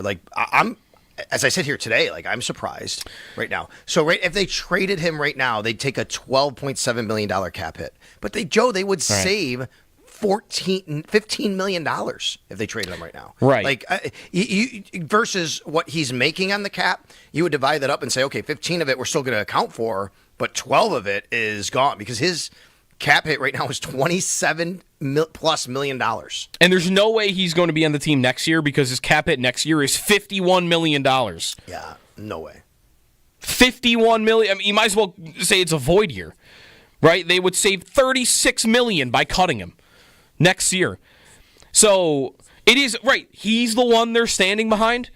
When also, by the way, this is I'm loving this segment, just dunking on the Dolphins because I don't know what they're doing, and I love it though. If you are a Bills fan thinking about your threats in the division, there's nothing Miami has done in the last 6 months that has made you worried about them at all. You weren't worried about them in the first place. The Bills dunk on them every time they play, and now, okay, well, we're going to take our best corner and our best tight end off the team, too. Sweet, go ahead, whatever.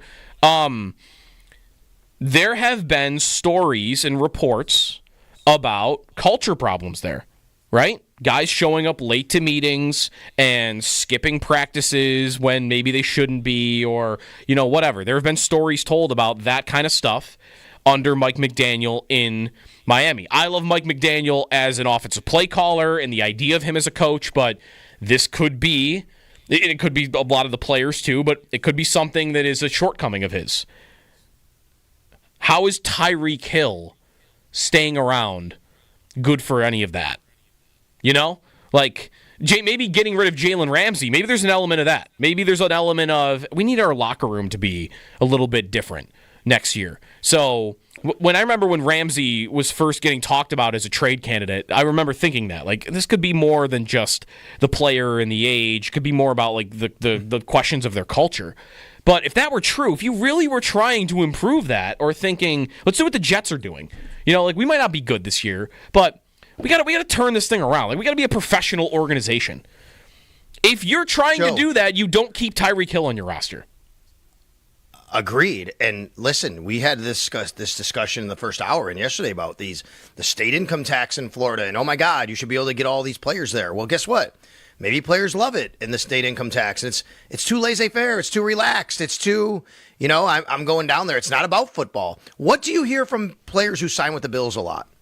I love being here because it's all about football, right? They do say that, right? It's not like the nightlife. You're not going out all the time and all these big parties and clubs because, there's less to do. And that's not a shot. They say, hey, it's really good here that we're able to do that. Maybe some players, they're not built for that. They want to be in the bigger city. That's fine. But I do think there's some part of that goes along with everything we talked about earlier and the no state income tax and, how Florida plays into it. You know what else plays into it is having a lot of options and saying it's not about football as much and everything else in life kind of gets away from it. But to your point, too, about Tyreek Hill and standing behind him, yeah, for sure. If I'm on that team and what he did last year and he quit in that final game, and then you're standing behind him and he's the guy you're going to keep on this roster when other guys are going, I'm like, wait a minute, what are we about here? What message are we sending? And I'll even give you another part of that. They fired their wide receivers coach, Wes Welker, basically, from what I was told, partly because of what was happening in that wide receiver room. So they basically said, no, it's not Tyreek Hill, it's the wide receivers coach. So how do you think it's going to go?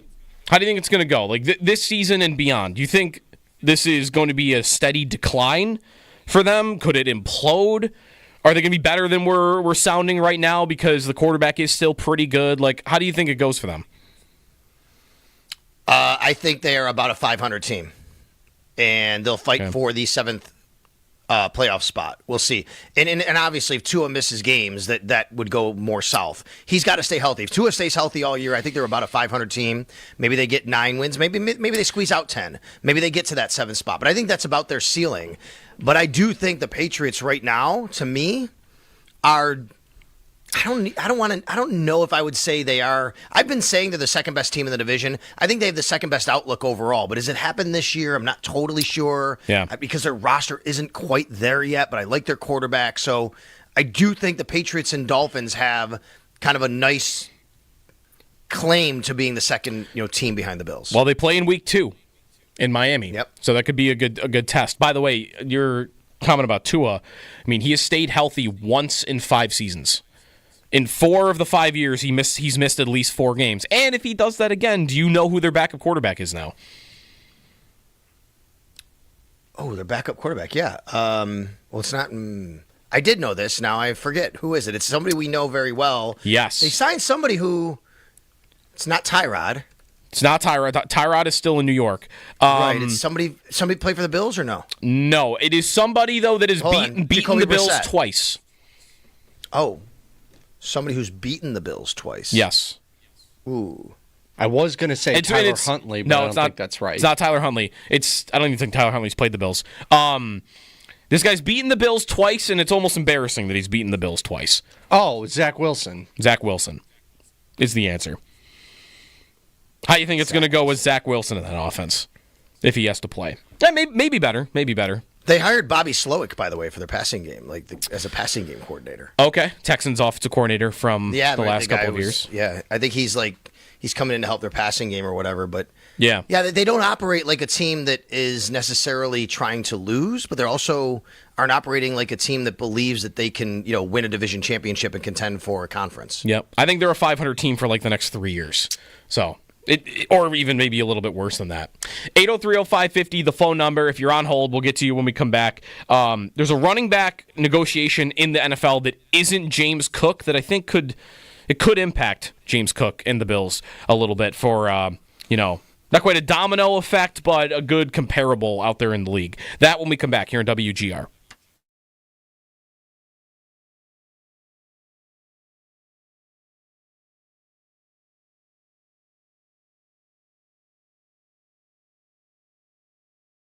One thing that we'll obviously spend most of today on is that James Cook is the only absentee, the only player not there. It is voluntary. And then we've got to get to Joey Bosa as well, because him already being injured is a story as well. Let's start here, though, Sal. Cook not being there, I don't know, how did you feel like McDermott sounded about it? Are you surprised even that, because even didn't you say that they don't usually give attendance at these things? So is it weird maybe or not weird that he kind of, like right out there for everybody, like the only guy not here is James? Yeah, for the last couple of years, I think Sean's kind of said if a guy's been there or not that's notable, and I'd give you a reason just so you know. But it's not like they go through a list like they do during regular season. This guy's limited, this guy's not here. But for the last couple of years, if I remember right, Sean has given a couple names. Hey, he's dealing with something. He's out personal. You won't see him out there. Just to kind of head it off at the pass so we don't go out there in the media like, where's this guy? I think James, everybody understands. Like, that's the... for Sean McDermott's role, I think as head coach, he understands we're all going to be looking for that, and we're going to be asking him about it. So he's just going to come out and tell us right now, hey, he's not going to be out there today. But he also made sure to say, we're staying in contact. James will be here when he's ready to be here. I didn't think it sounded any different, Joe, than it has for the last month and a half, 2 months. You go back to the owners' meetings, combine, whatever, when you're talking about contract extension questions we've given Sean McDermott and Brandon Beane, attendance questions, whatever it is. I don't think anything sounded different yesterday from Sean McDermott than what we've heard from McDermott and Beane for the last 2 months, which is, yep, he's under contract. He'll be here when he needs to be here. Mm-hmm. And right now he's not. So, hey, he's a grown man. He can make his own decisions. These are, I'm paraphrasing. He didn't say this yesterday specifically. Sure. But this is kind of how it sounded to me. And, okay, we're going to go out there. I think the other reason why I think Sean gave attendance yesterday, because I think he's really proud that everybody else is there. Yeah. Like, hey, everybody's here, including, by the way, Josh Allen. I didn't think Josh would be there yesterday.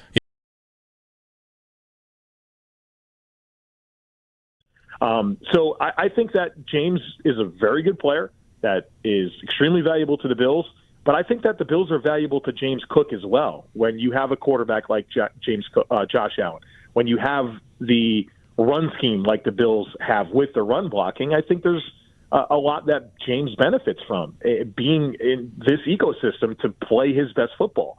And I think that's part of the equation. And I do wonder what factors are important to Brandon Beane. He hasn't paid a running back, and we've lived this life really for the last decade where it felt like every single running back that was available for trade, a first-round running back, a free agent running back, the Bills are in, and then it never happens, right? They haven't really made a huge investment cap-wise into a running back. And so is there something that could be different? I mean, the Bills know who James Cook is. Are they adverse to meeting those demands because they don't want to put those types of resources into the position? There's so many questions in play here, and obviously James Cook is going about this in a unique way that we haven't necessarily seen yet under Brandon Beane, where negotiating through the media and making statements with his attendance and different actions, putting the house for sale, whatever you would want to point to. It's a different strategy that. A lot of extensions have been handed out in Buffalo, and they've always been tied to consistency and work and showing up. And, so it's definitely a really uncharted territory. I'm curious to see how this ends. And I guess back to the root of your question, I do think that James Cook is a valuable player, but I also think that the Bills are very valuable to James Cook.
Stanley Cup final rematch, Oilers and Panthers. Edmonton winning Game 5 over the Stars last night, 6-3. Jeff Skinner scored in the game, his first game since Game 1 of the first round, and he got a goal.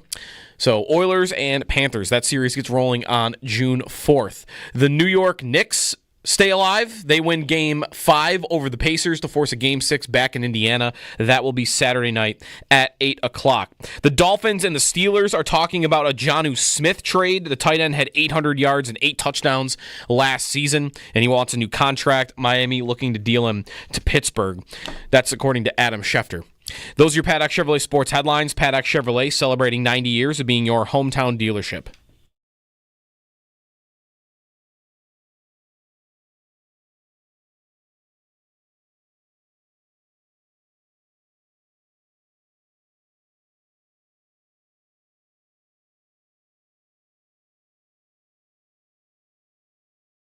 And the crowd coming back to life after momentarily catching its collective breath. Draisaitl played it off. Kane centers, and it bounces in. Looked like it hit Lindell out in front and wound up past the Smith. 5-3 Edmonton. Every time it looks like they're being threatened, they find a way. Edmonton scoring only 2 minutes after the Stars had pulled within 1. Evander Kane. 2 former Sabres scoring last night for the Oilers. Kane's 5th of the postseason. Oilers and Panthers in the final. That will be on June 4th. Good morning. It's Jeremy and Joe. Jeremy is off today. Sal is in, and Jeremy will be back next week. Get to a running back conversation in a moment pertaining to James Cook. Jeff's been waiting on hold, though, with a question about the stadium, which we've been talking on and off about this morning. What's up, Jeff? Hey, good morning, guys. Going back to the stadium, I might have missed this, so I apologize. I just turned you guys on at 7. I read an article this past week that the stadium's going to be 6 months, maybe later, that it's going to be delayed. Is there a plan in place if it is delayed and it's not going to be open for the 26th season? So you can take this if you want, but the way I read that story is, and I don't think this is even surprising, is not that the stadium's going to open and the Bills will be playing games there, but that doesn't mean that there won't still be construction work going on behind the scenes until December. Correct. I don't think the word is delayed. It's that it won't be completely finished until December of 26, which means, you're in there, you're watching games, but there's things going on that you probably don't notice to finish construction. Right. So, the stadium will be open and it'll be on time. I don't even think you'll see it. Or maybe you will a little bit. I'm not sure. But all the amenities and the stadium will be good to go by the time the Bills are opening in 26. And maybe even, we've talked about this, an event before that in the summer or something. Yeah, they're still planning on opening in July of 26. That's going to happen. But even if you read the article, I believe WGRZ posted it. Even if you read the article, it says in there construction semantics. Like they wrote those words in there. Construction semantics. Yes, that's right. Anyways, I want to get to this quickly on. We talked a lot about James Cook earlier in the week. He didn't show up to OTAs. We had this contract conversation about him for the last couple of months. There's another running back that is on his way to signing in Los Angeles. So it looks like, Sal, that they are heading towards an extension in L.A. between Kyren Williams and the Rams. And pull his stats up for a moment. I want to ask you how close Cook and Williams should be. Even if the Bills aren't the team that ends up giving Cook his next contract, it could be someone else. How close Williams and Cook, or maybe more so the way you should put it is, should Cook see Williams as a comparable for his own deal? He has actually had a little more production in the league, but I feel like they're close enough to where if he goes out and gets $14, $15 million a year, that Cook could use that as, this guy's in the same ballpark that I am. Yeah. I would if I was James Cook and his agent, no doubt. It doesn't mean the Bills will see it that way because, as we've talked about, the value to each team, right? I mean, Right. Yes, Matthew Stafford's still really good, but he's getting older. There's been talk about them moving on from him. Like, they've kind of shifted a little bit where maybe they lean more on Williams, and that would be the argument from the Bills side, which is, well, look, we have the MVP quarterback who's 28 years old. The Rams don't have that. So his value, Kyron Williams, to the Rams is different than your value to our team. Also, I don't know. I'd have to go look. Like, how much is Kyron Williams on the field for third downs and pass blocking situations, right? Like, I mean, he can catch the ball out of the backfield. We've seen that. What are his numbers here? Receiving 34 catches for 182 yards, 32 the year before. He can catch the ball out of the backfield. James Cook can catch the ball out of the backfield. We know that. So, not that part of third down, but what about pass blocking? Where does that lie? But yes, I would say so. If I'm James Cook's agent and Kyron Williams gets $15 million, you're damn right I'm saying, like, you should give me $15 million. That doesn't mean the Bills have to agree to what those, to that particular value on him, but the statistics, I think, would bear it out, yes. Sure. Yeah, Williams in the last 2 seasons, about 2,400 yards and 26 touchdowns. That's just on the ground, which is a couple hundred yards more than Cook and about 8 more touchdowns. Also, this is actually a big difference. The amount that Williams is on the field. Kyron Williams in the last 2 seasons. Last year, 87% of snaps. Yeah, that's the difference. And then 82% the year prior, which is, for any running back in the league, that's actually a ton. Like, I don't even think, like, other than McCaffrey, there's not many backs that are playing 87% of their team's snaps. Right. So that's a big difference between him and Cook, too. But you make the right point about the value to your offense, and Williams is... Because Stafford can't really move around anymore, and their line has been struggling over the last couple of years, so they've had to run the ball a little bit more to protect the quarterback. You could even argue that Williams maybe is a little more valuable to their scheme and the overall than Cook is. And I think that would be the Bills' argument. Right. But if you are James Cook and his agent, aren't you saying, okay, like, if this guy's going to get that money, like, I should be right there too? In that ballpark. I would think just so. Shy of it. I think that's the proper way to look at it. It's if he's taking from his side of it, there's no doubt. It doesn't mean the Bills have to agree. Who's Kyron Williams' backup right now? Who is the backup in L.A.? Even as big a fantasy player as I am, there's not a name that's coming to the top of my mind. They had Rams. They had a rookie chart. They had a rookie last year that I don't think got in a lot. Blake Corum. Michigan. Yeah. Michigan kid. Okay, well, if you're the Bills, then let's just play this out. Let's say you go to a negotiation. You're James Cook. You're his agent. Hey, Kyron Williams just got $15 million. I want the same, or $14 million or whatever, and look at the stats. And you're the Bills. You're like, well, wait a minute. Like, you're not on the field as much, and they have an older quarterback. We have the MVP in his prime. We have a really good offensive line. They don't. We can pretty much roll with Ray Davis and Ty Johnson and get a really good production. I don't think the Rams could make that argument as much. I think that's right. I think it would be tougher for them to make that argument. It would certainly be tougher for them to make that argument, I think. 803-0550 is the phone number.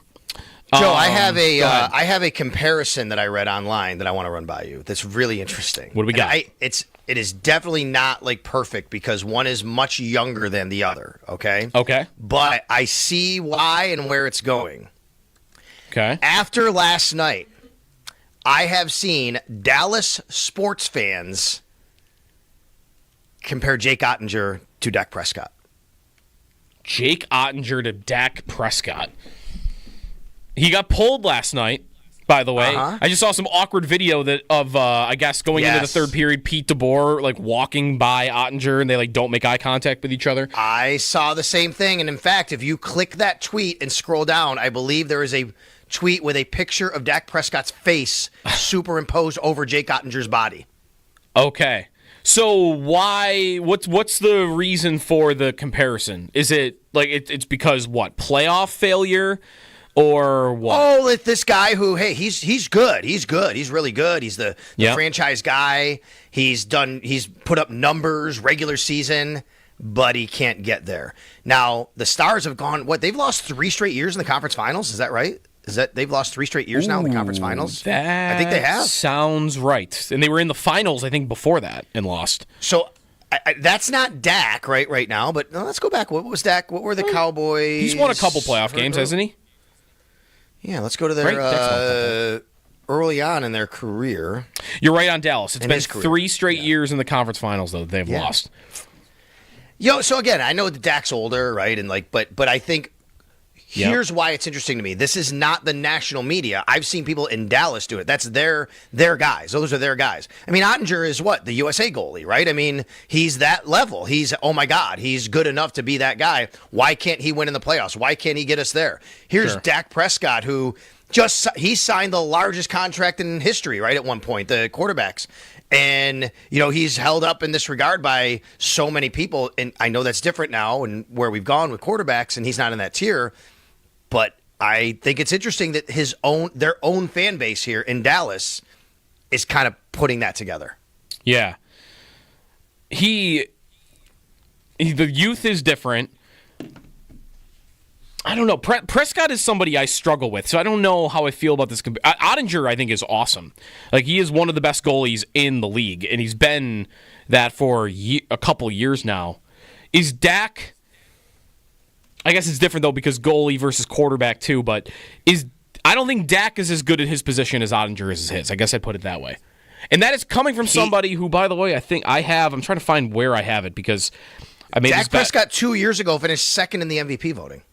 He did. 2 years ago. I actually remember making the argument that he should have won that MVP. That, like, if I had a vote, I would have voted for Dak that season. And I also have a Dak MVP vote for this year. Now, it's like crazy long odds, but like I was in Pennsylvania like a month or two ago. I'm like, I could bet awards here. What do I want for NFL MVP? And like, you're not gonna bet Allen because it's like, he's even money to win. Same with a lot of other guys. Like, it's like 10 to win 600 on Dak Prescott. I'll do that. He could throw for 1 billion yards this year. Yeah, see, that's why I think it's interesting. Again, I know it's not apples to apples. I get it. But I think it's really interesting that the Dallas fan base, there have been a few people I've seen and come across that said, it's basically Dak Prescott at quarterback. Like, he's good. Like, he's right there. He's among the best in the league statistically sometimes, but you're not winning.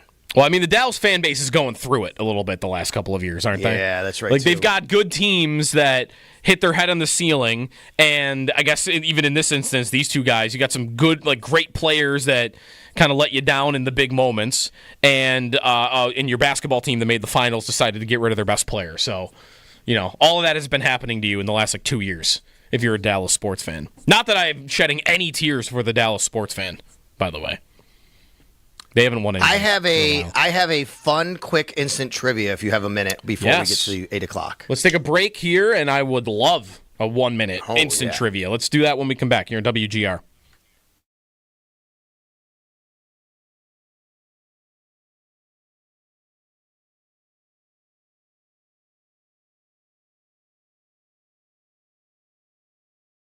So, when you look at them, they're going to the finals for the third year in a row. Copycatting in sports, teams that win, that makes it. When you look at them, what's like the thing to copycat from the Florida Panthers, if anything? Where you'd say, I'd really like the Sabres to do that, or become that, or try to get more of this. Like, when you see them and you see the success that they've had, does anything come to mind for, like, they should really try to copycat that? Yes, it's chicken and egg a little bit. I think what the Florida Panthers have, and what the Sabres need, is kind of a bunch of dogs. Mm-hmm. That's what it is. The dogs. I do. With a W. I do. I think that team, that's who they are. Which is funny because I know Edmonton might go back to a cup again. I don't look at Edmonton like that. I don't think they have those guys. But I think they're better at it this year. Mm-hmm. They're not getting all the scoring from McDavid and Draisaitl this year. Right. But they're playing closer games. You don't have to be, everyone doesn't have to be Kachuk and go hit people and go punch them in the face. Right. Like, that's not what I'm saying. And your comparison to Edmonton's fair because that's a good team to mention because I would never ask you about Edmonton. I would never ask you, hey, what should I copycat from Edmonton? Right. Because I can't copycat getting two of the top four players in the world. I can't do that. And that's a big reason why they've had the success they have over the last several years. I mean, they have really good players in Florida, but I mean, like, they have guys who just They want to go out there and beat you up and score goals. And again, I'm not saying I want to go back to 1980s, everybody punching each other. Right. What I mean, though, is like, holy cow, when people talk about being tough to play against, it doesn't matter who they roll on the ice. It doesn't matter what situation it is in the game. Like, they're gonna make you play every single foot of the ice and every single second of the game. Yeah. And they have talent to do it, too. It's not just a whole bunch of guys that run around checking people. Oh, no. The way to talk about it might be, in a more generic sense, that this is a player that there was drama with, right or wrong, there was drama with the Bills in the final months and year of his career, and there really wasn't any in Houston, right? Like, nothing that I remember from his last year playing for the Texans that was anything like this. Or anything like that happened maybe in the final year where you're wondering about how happy he is with the Bills. But you've already got it in New England. And Vrabel is a very no-nonsense coach. He's trying to establish a culture. He's got a young quarterback that he's trying to mold, I'm sure, and is going to only want to make great decisions on the field and off the field. Right. Went right to it. And he's going to want positive influences around Drake May, so I don't know. Like, does this make a Bills fan smile today? That he is already causing distractions in New England? Oh, I've seen plenty of that already. Yeah, for sure. So almost maybe like this is maybe a good question. Some fans might be happy he's there. Is that too far? He's still a good player. I mean, we got to see what he looks like when he comes back from the knee. I think he's still going to be a very good slot receiver in the league. I think his days as an outside perimeter number one are long gone. But I think he's going to be a good slot receiver for that team. But if you think that this is not a one-off, that he's going to cause distractions in New England, and they've got a young, moldable quarterback that's really talented, shouldn't some Bills fans, being consistent, think, I actually like that he's in New England.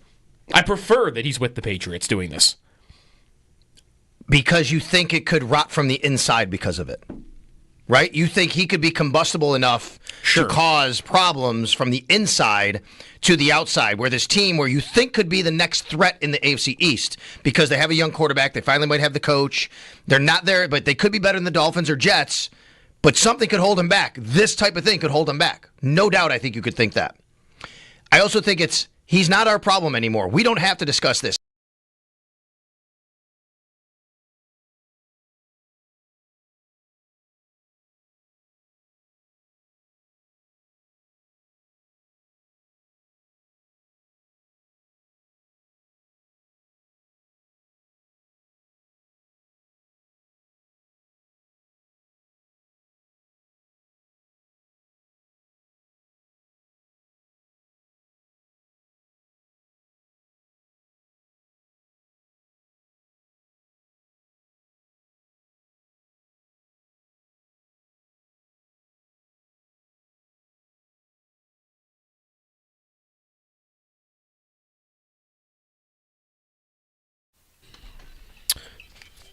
All right, instant trivia. Morning. It's beautiful out. What do you got, Sal?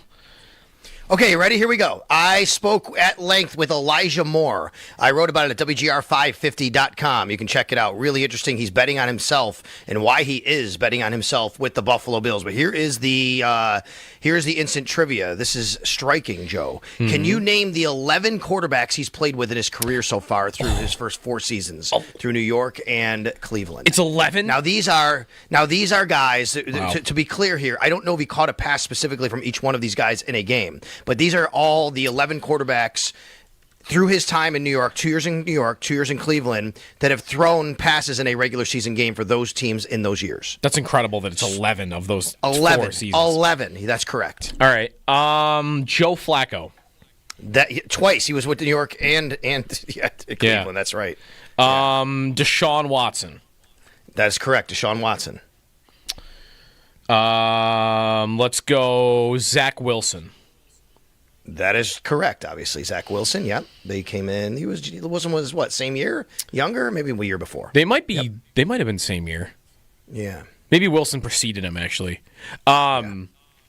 Okay, how about Mike White? That is right. Mike White, who is now his teammate in Buffalo, of course. Yeah. That's 4. Mike White. The only thing I remember about him and the Jets is getting broken in half by Matt Milano. And then coming back, which was as incredible as the hit was. The Jets. Who else with the Jets? How about the Jets? Oh. Aaron Rodgers. No, he's not there. Correct. He's not. Okay. Not Aaron Rodgers. He's gone. He's already gone. Yep. They may be. I wonder when that trade happened. They might have been together in like training camp, but that doesn't count. I mean, think Browns last year. Yeah, the Browns had a lot. Dorian Thompson-Robinson. That is correct. Yeah. DTR. Who was their main quarterback last year? Had a couple monster games, actually. Other than Watson? Oh. Last year. Jameis Winston? Yes. Yeah. Yeah, Winston had like a 500-yard game on Thursday night. You have 6. You have 5 more to go, believe it or not. That's crazy that there's 5 more. There's 5 more? They've got to be Browns. Maybe, maybe not. Oh, who's the dude? There's like a no-name quarterback from the Jets that had like a sleeve tattoo. What was his name? It might be this guy. I'm not sure, but oh my God, I'm like, wait, who is this guy? I think I only know his name because of other trivia questions in the past. Like, I don't think I ever, and because, you know, how many quarterbacks have like a full probably arm the same sleeve. guy. His name is, he is from Streliever. It's Chris Streveler, I think. Streveler, That's how okay. you say it. Yes. Yeah. That's very good, Joe. That was the hardest one, I think, even though you got him before a couple other guys. Chris Streveler, that year in New York, he had Chris Streveler. Mm-hmm. He had, hold on, you've already gotten, this is the 22 season. Zach Wilson, Mike White, Joe Flacco, Chris Streveler. Okay, you got all those guys from that year in New York. Okay. In the 21 season, for the New York Jets, you have Wilson, White, Flacco, and one more who played 3 games, threw 45 passes, did not start any games. He has really bounced around the league. You might know him with the Ravens mostly. Ooh, really? Oh, Josh Johnson? Yes, Josh Johnson. When in doubt. That is correct. When in doubt in quarterback trivia, just guess Josh Johnson, and you're probably going to be right. That's funny. Okay, 6, so 7, that's 8. So you have 3 more. And are they all Browns? Cleveland. They're all Cleveland. Yes. This team. Okay. How about? So let me get what you have, what you don't here. Let me go to 23 for the Browns real quick. When these guys played, you have Flacco, Watson. Oh yeah, you're missing a guy that you should know. He started a couple games for the Browns here. He's played a little bit for them. I think. Oh, I'll give it away. Before that, he was with the Carolina Panthers. I actually kind of liked his game a little bit. I like his game. He was with Carolina. Yeah. Has goes by initials for his first name. Does not go by a name. It goes by initials. What? He goes by initials. Is it not a first name? His first name is Philip, but he doesn't go by Philip. He goes by PJ. Oh, PJ Walker. Wait, yes, yeah, PJ Walker. Yeah. PJ Walker. Okay. And then finally, the last guy you're missing is, oh, man, that's right. This guy played 1 game, started 1 game for the Browns last year. Went 16 of 31, threw a touchdown pass, 2 interceptions. And before that, he was with the New England Patriots. Oh, Bailey Zappi. That is correct. Bailey Zappi. That is Zappi. That is so many bad quarterbacks. Not one of those guys I consider good. Not one. Flacco wasn't bad, I guess, for a time. But I mean, wow. Watson wasn't bad for a time. Yeah, well, he was bad the time that Elijah Moore had him. I will say that. That's correct. So, but yeah. By the way, check it out, WGR550.com. Yeah. Really interesting. I'm going to tweet it out here during the break as well. The conversation I had with Elijah Moore. He's really betting on himself in Buffalo, and I thought very introspective on his career and why things haven't worked and why he believes they will in Buffalo, besides the quarterback he's playing with, of course. Yeah, check it out. Also, on Elijah Moore, I'm going to have Sal do an exercise that we discussed yesterday but didn't actually get to. That, when we come back, how many targets are certain Bills going to have this year? Let's play around with that when we return here on WGR.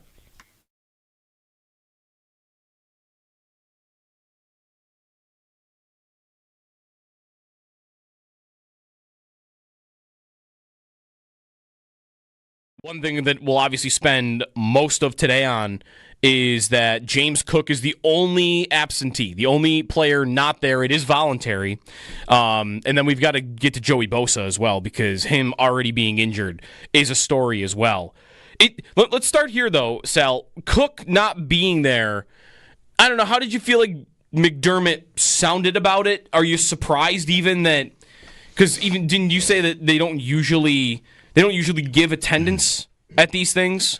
So is it weird maybe or not weird that he kind of, like right out there for everybody, like the only guy not here is James? Yeah, for the last couple of years, I think Sean's kind of said if a guy's been there or not that's notable, and it'd give you a reason just so you know. But it's not like they go through a list like they do during regular season. This guy's limited, this guy's not here. But for the last couple of years, if I remember right, Sean has given a couple names. Hey, he's dealing with something. He's out personal. You won't see him out there. Just to kind of head it off at the pass so we don't go out there in the media like, where's this guy? I think James, everybody understands. Like, that's the, for Sean McDermott's role, I think as head coach, he understands we're all going to be looking for that. And we're going to be asking him about it. So he's just going to come out and tell us right now, hey, he's not going to be out there today. But he also made sure to say, we're staying in contact. James will be here when he's ready to be here. I didn't think it sounded any different, Joe, than it has for the last month and a half, 2 months. You go back to the owners' meetings, combine, whatever, when you're talking about contract extension questions we've given Sean McDermott and Brandon Beane, attendance questions, whatever it is, I don't think anything sounded different yesterday from Sean McDermott than what we've heard from McDermott and Beane for the last 2 months, which is, yep, he's under contract. He'll be here when he needs to be here. Mm-hmm. And right now he's not. So, hey, he's a grown man. He can make his own decisions. These are, I'm paraphrasing. He didn't say this yesterday specifically. Sure. But this is kind of how it sounded to me. And, okay, we're going to go out there. I think the other reason why I think Sean gave attendance yesterday, because I think he's really proud that everybody else is there. Yeah. Like, hey, everybody's here, including, by the way, Josh Allen. I didn't think Josh would be there yesterday.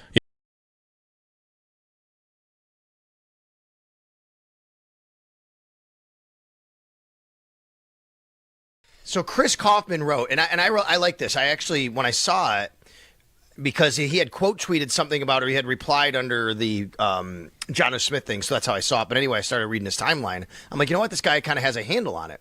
And I thought he put it pretty well. Here's what he wrote. He said, with Miami underspending the cap in cash terms by $40 to $44 million this year, in cash, I guess, cash to cap, you can argue they're tanking, but I don't think that's correct. He said, but let's not lie to each other.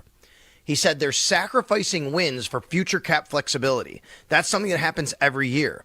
Every time you have an opportunity to take out some debt for a player that you know will help you win, and you don't do it for the sake of prudence, being, just kind of managing your cap, that is exactly what you're doing. You're taking wins off the table in favor of future flexibility. It's all to a matter of degree. He said that doesn't mean 2, 3, 4, 5 wins is the base projection or a desirable outcome. They expect to win while deleveraging. It's the equivalent of a soft landing for the Fed. But anyway, what he's saying is kind of that. To me, he's saying they're middling it. Like, they know they're probably not going to be as good as they can be by doing this, but they're not outright trying to be really bad. And I just think that that's a weird spot to be in. It's a very weird spot to be in. And how likely would they think that is to work? Right. Like, I mean, they have Tua, and again, like, we can have our debate, and of course it's easy for Bills fans to go, ha, Tua, he stinks. Like, Tua's not a bad quarterback. When he's healthy, he has good numbers, right? He's not in the tier of the top quarterbacks in the league, but you're not putting him back there and saying we're trying to lose if you have Tua as your quarterback, right? I mean, that's just not happening. That's right. But that's where paying him, and I thought getting stuck with him is not how they would want it to put, but that's how I would put it. I believe they are stuck with him because he is good, but he is not good enough to elevate the team around you when you have to start making the decisions that they're currently making, which is, well, we're paying our quarterback $50 million a year now. So, we 3 years ago when he was on a rookie deal, we could trade for Bradley Chubb, and we could trade for Tyreek Hill, and we could trade for Jalen Ramsey, and we could build all this stuff.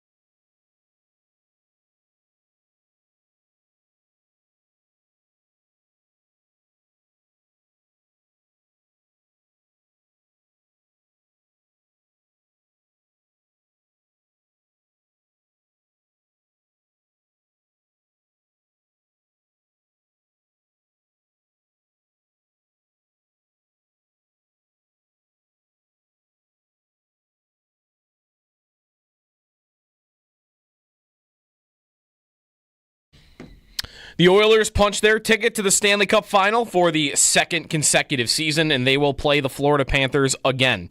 They win last night 6-3 over Dallas. The Stars pulled their goaltender, Jake Ottinger, before the third period. Jeff Skinner scored in his first game since Game 1 of the first round. Oilers win. They'll play Florida on June 4th for Game 1. To basketball. Last night, the Knicks stay alive with a 111-97 win over the Pacers, forcing Game 6 back in Indiana on Saturday night. If the Knicks win, they could force Game 7 in Madison Square Garden early next week. The Thunder wait the winner of the two teams. In football, Jonnu Smith, tight end for the Dolphins, had a breakout year last year. He wants to be paid, and it doesn't look like Miami wants to give him the money, so there's a trade conversation happening between the Dolphins and the Steelers, according to Adam Schefter, involving Smith.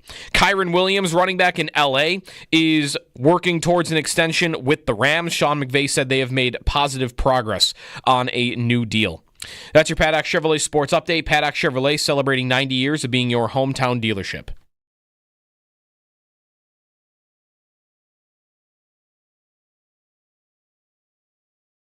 I just know what I can do. At the end of the day, you got to believe in yourself. The world already is moving at a way to where people are scared to take risks, but it's not a risk. I know what I believe in. I lean on my faith. I lean on God. God is real to me. So at the end of the day, I lean on him. I trust. I know what I can do. I work my ass off every single off season. I work my ass off every single season. And I just know that I'm the type of player that's going to show it. That is Bills wide receiver Elijah Moore from his one-on-one with Sal Capaccio. You can check that out on our website, WGR550.com. I think the curiosity in Moore right now is as high as any player on the team right now this spring, as you try to learn about new guys and, interests and whatnot. I'm very interested in what Moore is going to do, and Sal had a sit down with him, so be sure to check it out. We did actually stand up, though, when we talked. Oh, okay. So maybe he was standing and I was standing, but we were okay. We were facing each other and there was nobody else around. So yeah. Yeah. It would be. There weren't any chairs in the vicinity. You'd just sit on the ground. Hey, Elijah, you want to just sit on the ground and we'll talk? That'd be weird. It's kind of funny how these things happen. Sometimes you set these interviews up with Bill's PR, the player, and you say, hey, I want to have a one-on-one, because when you do it like that, they know, hey, it's just this person, so no other media. You're asking specific questions that you want to do a story for. And then what generally happens, though, to go peek behind the curtain, a lot of times at OTAs, it's, hey, when the guys come off the field, you just walk up to them, you can start talking to them. There's certain players you just don't do that with. Like Josh Allen's one of them. You don't, just there's certain times where he talks, he doesn't talk.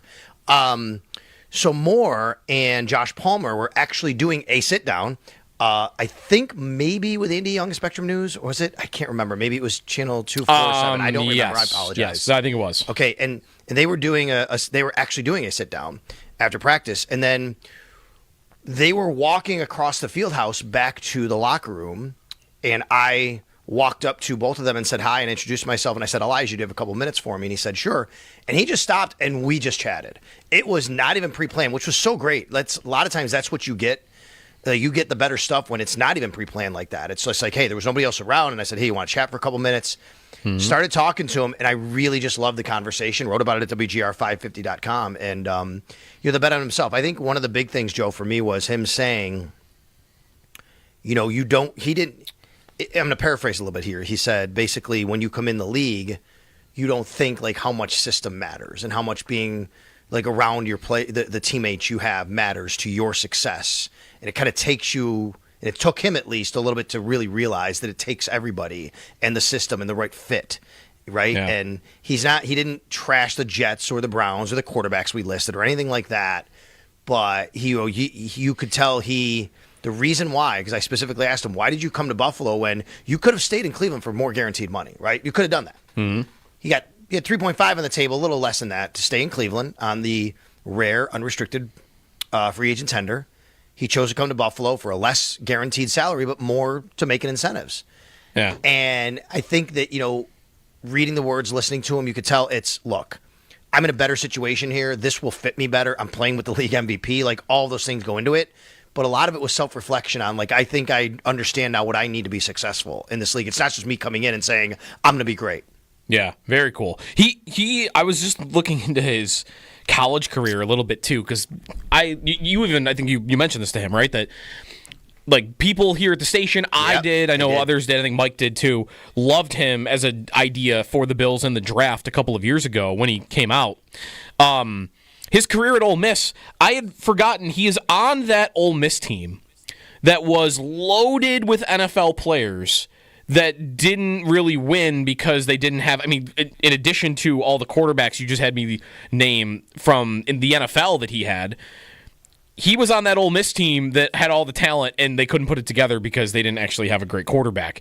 That Ole Miss team that he was on, as a freshman at least, when he caught 400 yards, had A.J. Brown at the top, had DK Metcalf, and had Dawson Knox on it as well. So Knox and Moore would have been college teammates at least for a year. So we spoke with him about that, like when he first signed, like playing with Dawson Knox. At Ole Miss a little bit. I believe Dawson Knox went to Ole Miss as a quarterback, I think, and then he transitioned to tight end, I think, if I remember correctly. He is listed here. I guess he doesn't have a position in 2016, so maybe he was that freshman year. I mean, it's kind of crazy. Knox. Allen is the pinnacle example of this. Like, didn't do a lot in college and then has been a superstar in the NFL. Dawson Knox in his junior year, his last year going into the draft, 12 games, 15 catches, 284 yards, and no touchdowns. Like, that's okay. Here, that's crazy. The Oxford Eagle, which I'm guessing is some sort of paper around there. He was once, Dawson Knox, a walk-on quarterback at Ole Miss, and then an underappreciated tight end. There you go. Okay, there you go. So I want to get to an exercise relating to this, but Ron and Alden's been waiting on hold. I want to get him in before we kind of figure out like what's Elijah Moore's role in the offense and these other guys as well. Ron and Alden on the phone here. What's up, man? Hey, good morning, guys. I called the afternoon show the other day and posed a question, and I want to do it with you guys. Sean McDermott, he's been the one constant since, pretty much this whole run began the last 8-10 years, whatever it's been now. And if we have the same season this year, no injuries, no Allen plays, and, we win 13, 14 games, win the division by basically Thanksgiving, we're flowing in the playoffs, we beat a team we're supposed to, but then we lose to Cincinnati or KC, and once again, no Super Bowl appearance.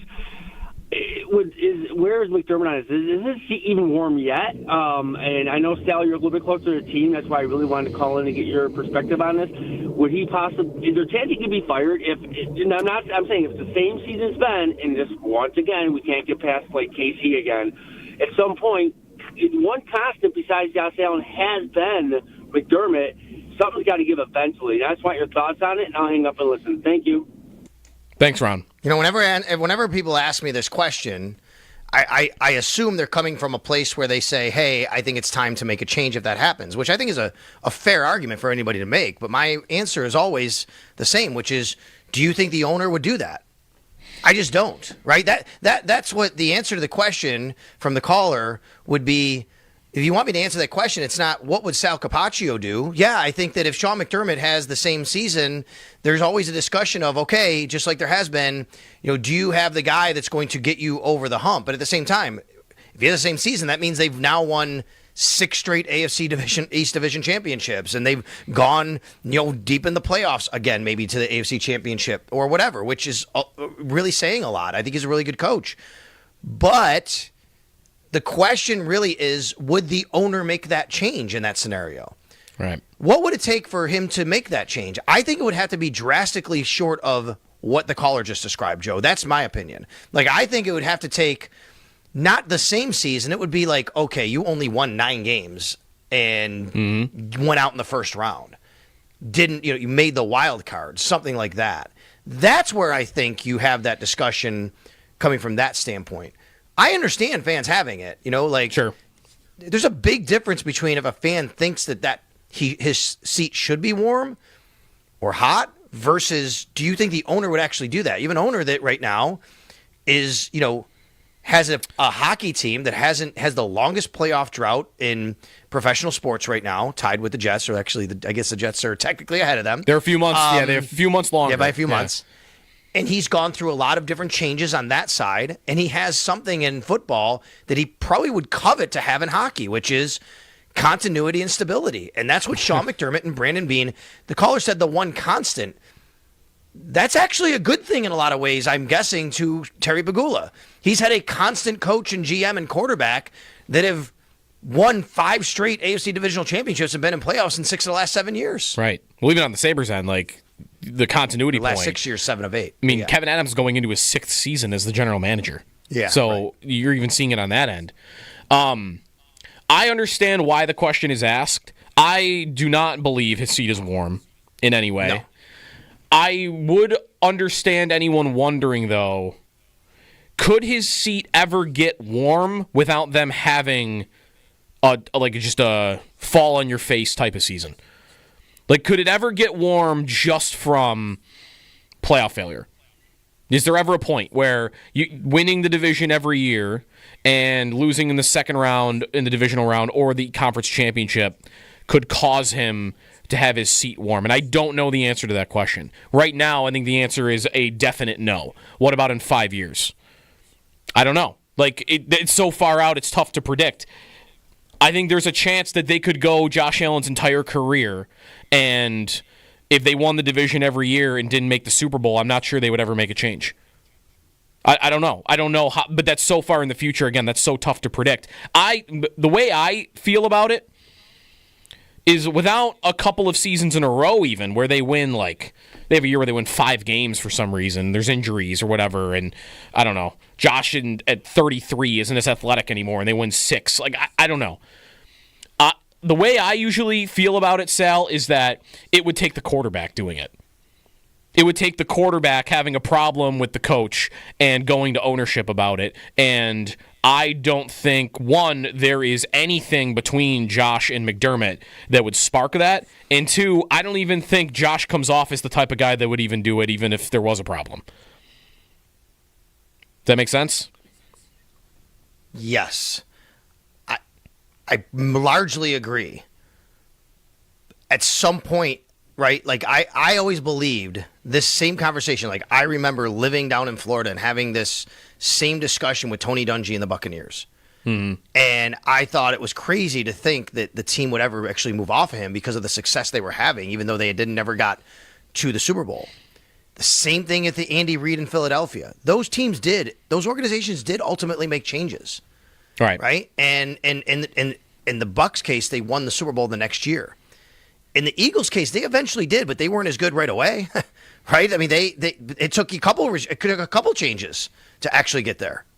Right? I think I have to go back and look at the Eagles, timeline there. The argument is always made, like, what are you going to get? Who's coming in? And I agree with that. Like, I saw somebody in the bullpen yesterday. I see this sometimes. By the way, shout out bullpen. How are you doing today? Haven't really been checking in on it too much today, but somebody in the bullpen today said, why does nobody ever bring up just moving McDermott to defensive coordinator? Like, that never happens. Have you ever heard of that ever happening in the NFL? Like, a coach just goes to be a coordinator and they move somebody in their place? That doesn't happen. Either he's the head coach or he's not anymore. That's period. Yeah, you're not getting demoted. And then have a new head coach with the former head coach behind him. No one, that guy wouldn't want that. So yeah, that's not happening. That's the one argument, though, that sometimes I'll push back on. Like, I am not team fire McDermott right now. I actually have been very impressed with how McDermott has evolved over time in so many areas. Not even just like, he's a little more chill in the last 12 to 14 months, it appears. Like, I'm not even talking about that. His willingness to be a pass-heavy offense until really last season, when the league kind of dictated that. He has become one of the most progressive coaches on fourth down decision-making. He obviously has been a very good defensive mind until some of these postseason games where they fall. And that's been even with seasons like last year where it's almost amazing they were able to keep the defense together at times when you've got like 4 or 5 backups playing in some games. Remember the Miami game earlier in the year where like Cam Lewis is playing and DeMar Hamlin is playing and, Balin Spector is on the field, and still, just Tua and the Dolphins can't do anything. So I'm prefacing this with I actually like where the Bills are right now with their head coach. I am impressed with what McDermott presently is. I say this a lot too, and I get accused of just defending, too much, but man, I do think there are times where you also have to appreciate how those things you're saying. Like there are times where it could be worse, but man, because you have a guy that understands how to coach, you've had to plug guys in if they've still been able to win games, right? That part has gone underappreciated because the ultimate end result has not been where everybody wants to go, which is to a Super Bowl and winning a Super Bowl. But there have been times along the way over the last 6-7 years where you're like, wait a minute, look what he's actually done. Look what the team has done with some of the players they've had to put in and play in certain spots, and they deserve credit for that. Not criticism for the ultimate result. That's right. So again, this is kind of preface it though with all of that being said, I will also say personally, I am not afraid of a Bills' future if McDermott is not the head coach. For 2 reasons. Because they have Josh Allen. The number one reason is definitely that they have Josh Allen. And I just don't believe that with Josh Allen playing at this level that you can be a bad team. Maybe you can't be as good as they've been, but I don't think the downside is that large. And on the other hand, and I guess this is kind of, there's overlap here, it's the same point. Because Josh Allen is your quarterback, this is not the drought Bills when they couldn't get Bill Cowher and they had to go hire a fired offensive coordinator, Chan Gailey. And I love Chan Gailey, but he wasn't a hot candidate to be your head coach. It was just a guy that would take the job. That's not the Bills anymore. Josh Allen is your quarterback. Qualified, good coaches would line up to be the Buffalo Bills head coach. Some guys might want to quit their jobs to be the Bills head coach, to pair themselves with that quarterback. Jobs like that, with a quarterback that good, don't come available. Right? Right. When Peyton Manning was the Colts quarterback, that job never became available after he became a certain amount of good. Brady, that job never became available. Roethlisberger, that job only became available once, I guess. And then once Tomlin got it, he never let it up. You don't get a chance if you're a top-end coach to get a Josh Allen. So I think there would be a line down one Bills drive, down Abbott Road, from the best coaches in the world that would want to do it. Who would they hire, though?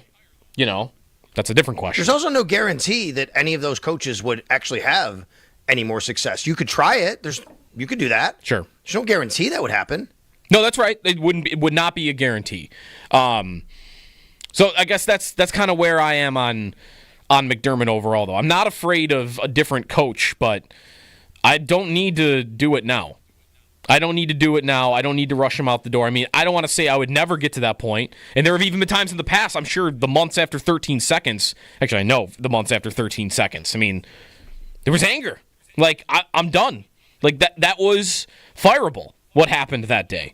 But what's happened between then and now, there are a lot of areas that I've been impressed with. So to go back to the original question from the caller, I just want to reiterate, my response is, because his question was, if they have the same season, is his seat warm?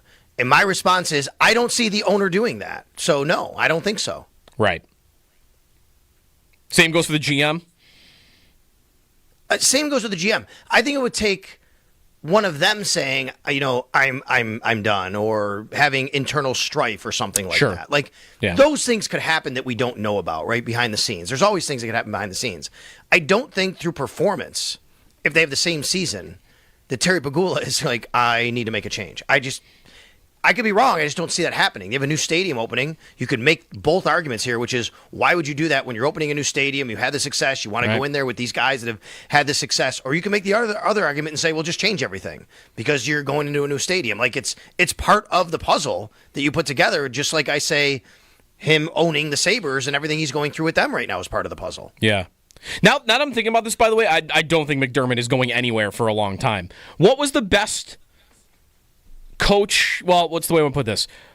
The best job opening for a head coach with a superstar quarterback. When's the last time that really has even happened? Well, it depends what you think about Justin Herbert. But he's 2 years ago. No, he's not as good. A guy as good as Allen is. An MVP level quarterback. Where a job opening becomes available for that quarterback. When has it ever happened? There might not be a list. Who was, I said pretty quickly there that the Colts job never became available. When Dungy gets there after Manning, so maybe that maybe that is the job. And then it did with like who's Manning's coach at the beginning? It's not Dungy. Oh no! And now I know this too. It's was it Ted Marchibroda? That sounds right. I thought it was Jim Mora. There's Jim Mora too. Jim Mora might have been before Manning though. I'm looking. Manning comes in 98. What year? 98. It is Jim Mora. Yes, Jim Mora. It's Jim Mora. Good. But wait a minute. I want to go to, you say Dungy. I want to go further than that. They went through other, then it was Jim Caldwell. Oh, right, because Dungy retired. Right. So that was Jim. And then I would say even like Andrew Luck, you get him. He wasn't MVP level at the time. Yeah. But Frank Reich comes in with Andrew Luck as the quarterback still. This isn't me making a point that McDermott should be fired. Just I want to point that out off the cuff here. But it is interesting that the couple of names we've mentioned, like really look at Brady, Manning, and Roethlisberger. Didn't they all win Super Bowls with the next coach? Like Roethlisberger loses Cowher to retirement. Tomlin comes in. He wins the Super Bowl. Brady is with Belichick for 25 years. He leaves, goes to Tampa with Bruce Arians. He wins the Super Bowl. Actually, wait, did they not win it with Caldwell? Wait a minute, say that again about Brady. Brady won with, he didn't. He won with Arians. Which one are you talking about? Are you talking about the coach going somewhere or the quarterback? You said just the quarterbacks won with a different coach. Yeah, just that. Because Brady didn't win with a different coach. He won with Belichick. Yeah, but then he won later again. But yes, but he already won. No, right. That's why I'm not even making like an Allen comparison. I'm just saying these MVP quarterbacks that have gone to a different coach. I guess it is part of an Allen point. I'm not afraid of a future of Allen with a different coach. Look at these guys.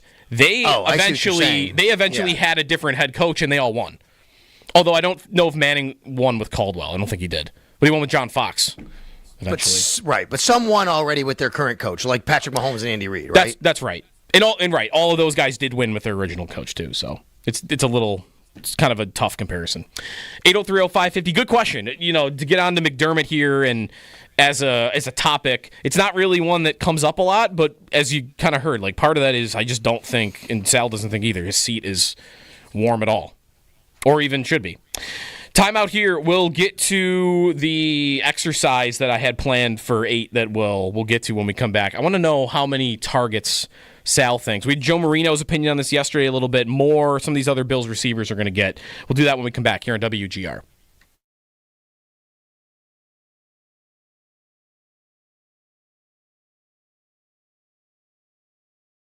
So Chris Kaufman wrote, and I like this. I actually, when I saw it, because he had quote tweeted something about it, or he had replied under the John O. Smith thing, so that's how I saw it. But anyway, I started reading his timeline. I'm like, you know what? This guy kind of has a handle on it.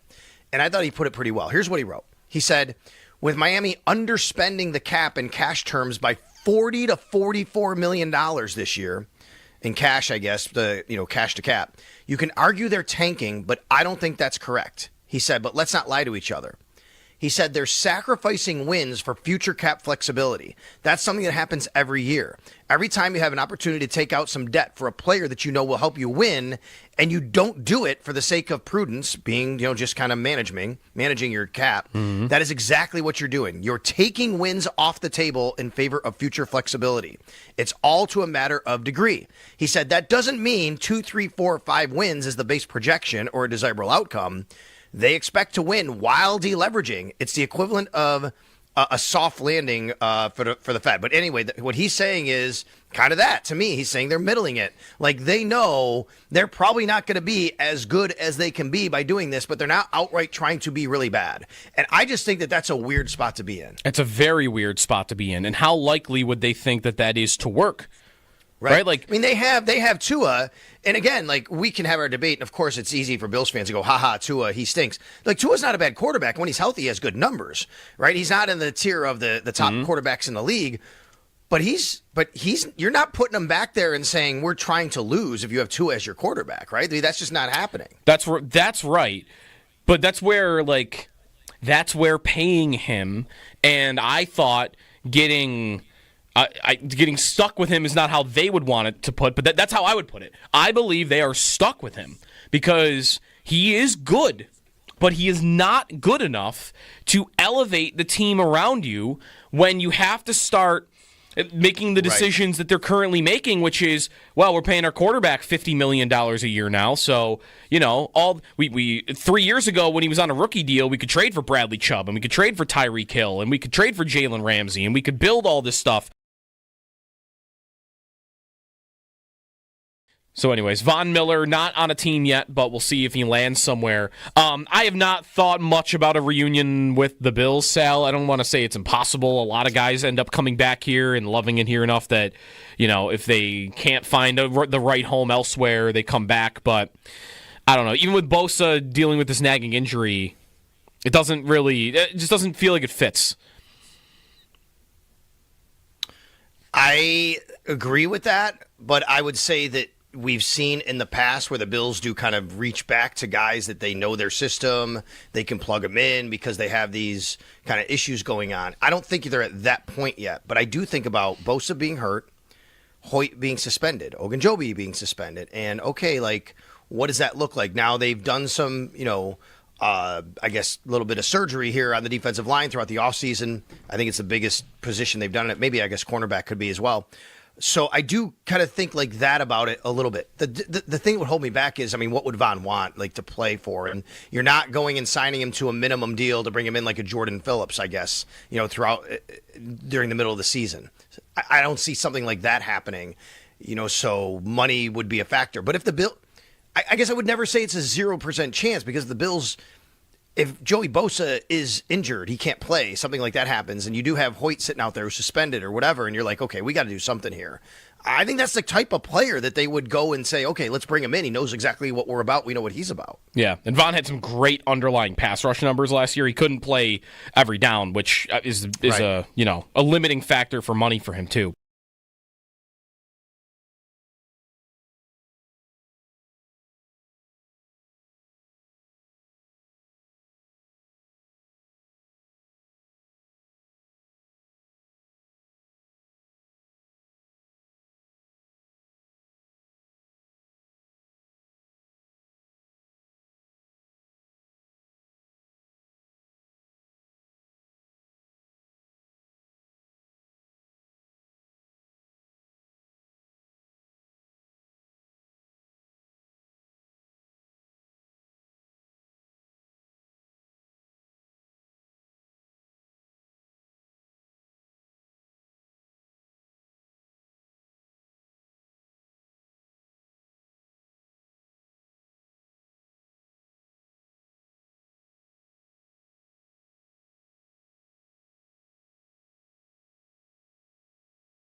The Oilers are going to the Stanley Cup final, second year in a row. They'll play the Panthers again. Rematch of last year's championship series, and it gets rolling on June 4th. So we got a couple days off here for hockey.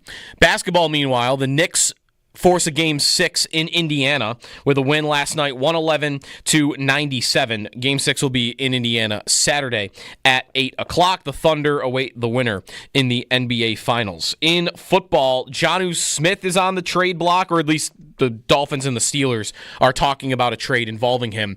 That according to Adam Schefter. Kyron Williams making positive progress towards a contract extension with the LA Rams. Running back who's got 28 touchdowns in his last 2 seasons. Speaking of the Steelers, not just Jonnu Smith, but Jordan Schultz reporting the Steelers have had conversations with multiple teams about adding another playmaker on offense behind DK Metcalf. Those are your Paddock Chevrolet sports headlines. Paddock Chevrolet celebrating 90 years of being your hometown dealership.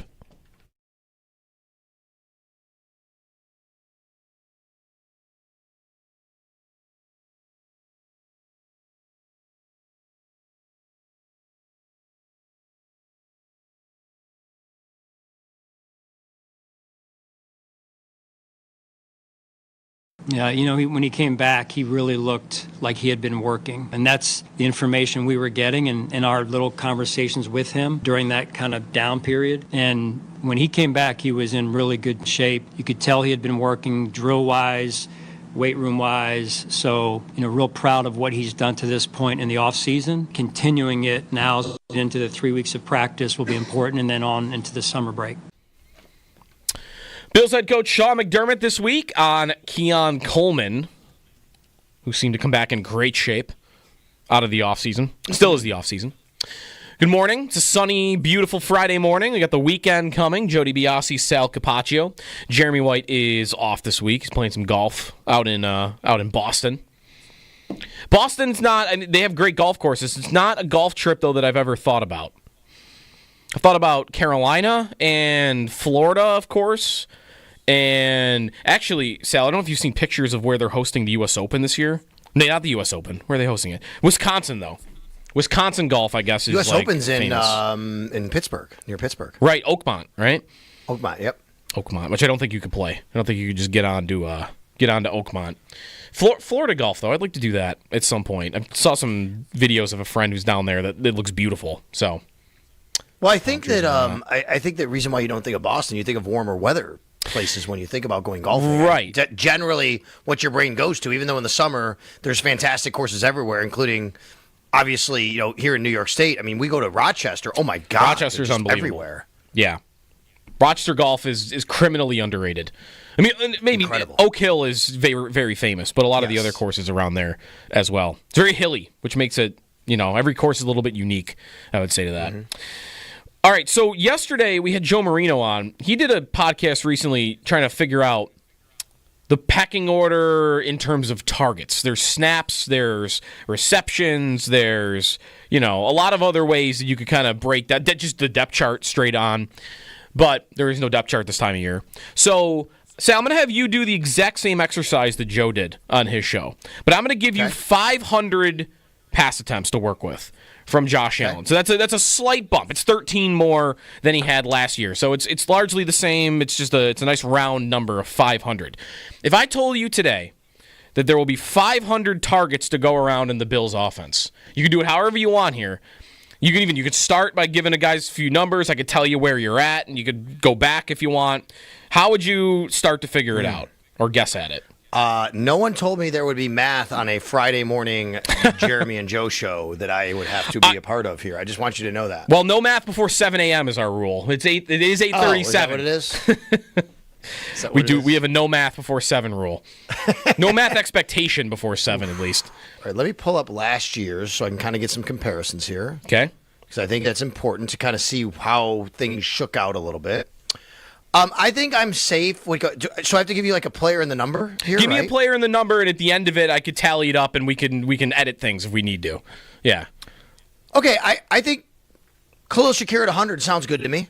Okay. That was last year's target number. I don't think there's anything unreasonable about that. Totally fair. I think, Dalton Kincaid 75 last year. He only played 13 games. I'm going to go to 85 for Dalton Kincaid. 85. So that would be that would be an increase on his total for sure. Sure. Yep. Maybe not per game.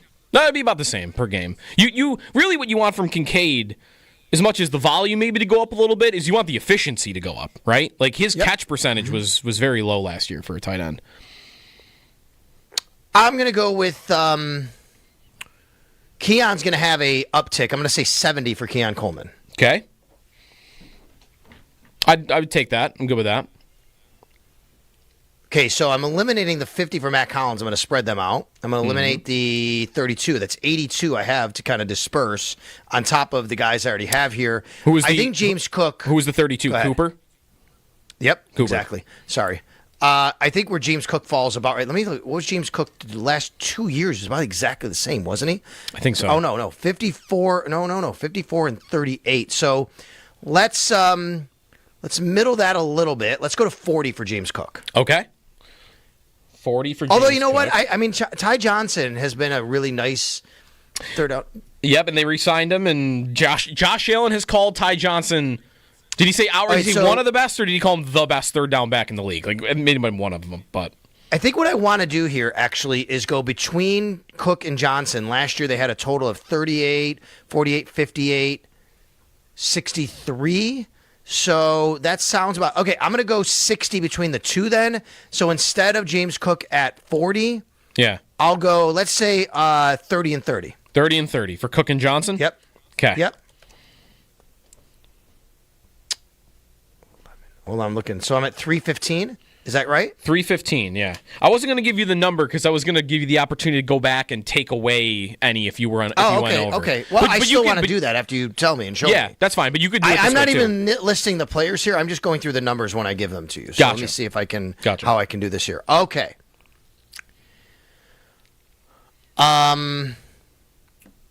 Okay, so now I have, where am I going here? I think Curtis Samuel, Elijah Moore. Curtis Samuel's going to have more. He's going to play more. He's going to be involved more. I'm going to go with 60 for Curtis Samuel. Ooh. Okay. That would be, you have last year open, right? Would that be double what he had last year? No, because no, he had 46. It would be double. 46, that's right. That wouldn't be a ton more, actually. Right. I was thinking of the reception number. So 60. Okay. And I think Elijah Moore has to factor in here around the same, maybe. Who am I? Just want to see who I'm leaving out here. Dawson Knox. We got to get to Knox. We got to get to Josh Palmer at some point here. Josh Palmer. Boy, oh boy. Okay. Let's go 60 for Josh Palmer. Okay. Would that be disappointing for Josh Palmer because of the contract, or do you think that would be fine? No, I think that'd be okay. I think it'd be fine. But I could adjust here. Let's see what I got. I got. You can. That's right. You can adjust. This is like a good foundation. I'm going to say 50 for Elijah Moore. Okay. That's very well balanced between those three that you just put. Samuel, Palmer, and Moore, all pretty close together. I only have 15 more to go around.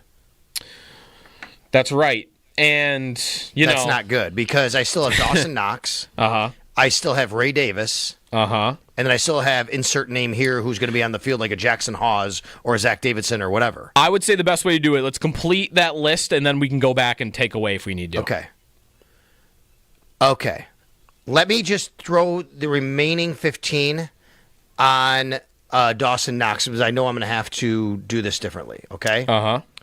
Okay, so let's do it that way. Who am I taking away from here? So I got to go find where I'm going to take away from some guys. I got to 500 now, correct? You're at 500. Yep, on the dot.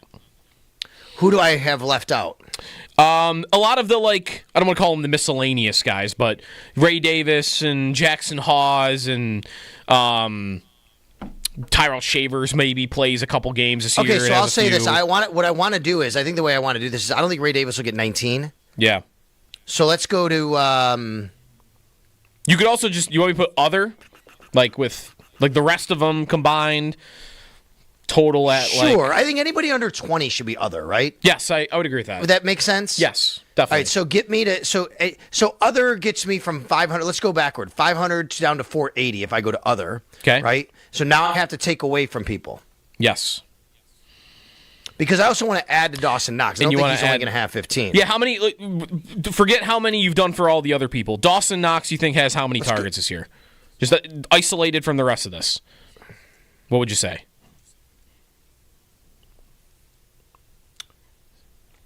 30. 30. Okay. So... He had 30. By the way, that would be a career low, just so everybody knows. 30 would be? If people go, oh my God, 30, that's too many. That'd be a career low. He had 33 last year, 36 the year before. Right. So I'd say 36 to 33 to 30. I don't think it's a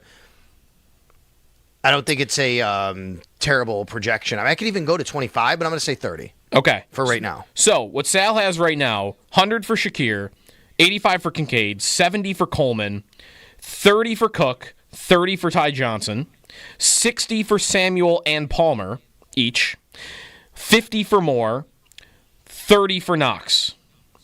And then other we put at, what do we put other at? 30? 25? Put 25 there. Yeah, I like round numbers here, by the way, as you can tell. I'm going 5s and 0s just because they make a lot of sense total. Right. So... I don't have you at 500. I have you at 490. Am I missing somebody? I don't know. What do you have Coleman, now? Cooks, Johnson, Samuel, Palmer, Moore, and Knox.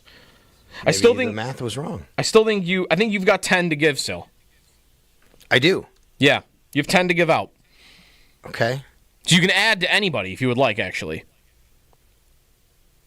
Who do I have? I have 100 for Shakir. Yep. I have 85 for Kincaid. Dalton Kincaid. Mm-hmm. I have 70 for Keon Coleman. Mm-hmm. And then what do I have? 30 for Cook and Johnson each. Hold on, Cook. Ty, yep. 60 for Palmer and Samuel each. Okay. 50 for Moore. And then 30 for Dawson Knox. Man, I like the way this is, though. I have 10 more I can give. Yeah. All right, so I will give 10 more. So I go 10. Let's go 5 more to Palmer. Get him to 65. Okay. That feels right. I mean, he, contract-wise, coming just a little bit over Samuel and Moore, I feel like feels appropriate. And then I'm going to go, in fact, what I'm going to do here is I'm going to flip. I'm going to say Elijah Moore goes to 60 and Samuel goes to 55. Ooh. Okay, so you're going Moore with more targets than Samuel. Just barely. Correct. Okay. Yeah, because here's why. Because I think when I think about it, Samuel might get the ball in other ways where it's not a target more. Sure, he might get a few carries. Correct. If the difference is 5, 5 carries on the season for Samuel sounds very realistic. So, all right.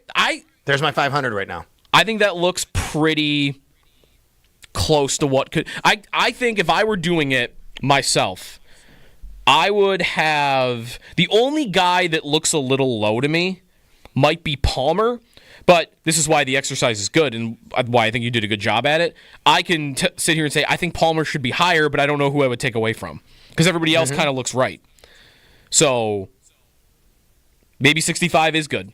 If you're an efficient player on 65 targets and Josh Palmer catches, 45 to 50 passes on the year, again, is that a letdown? Maybe it's not the ceiling you were hoping for, but I don't think anybody's mad at that. So that can work. All right, 100 for Shakir, 85 for Kincaid, 70 for Coleman, 65 for Palmer, 55 for Samuel, 60 for Moore, 30 for Knox, Johnson, and Cook. I think this looks pretty good. All right. What I'm curious about, and I want to look this up real quick.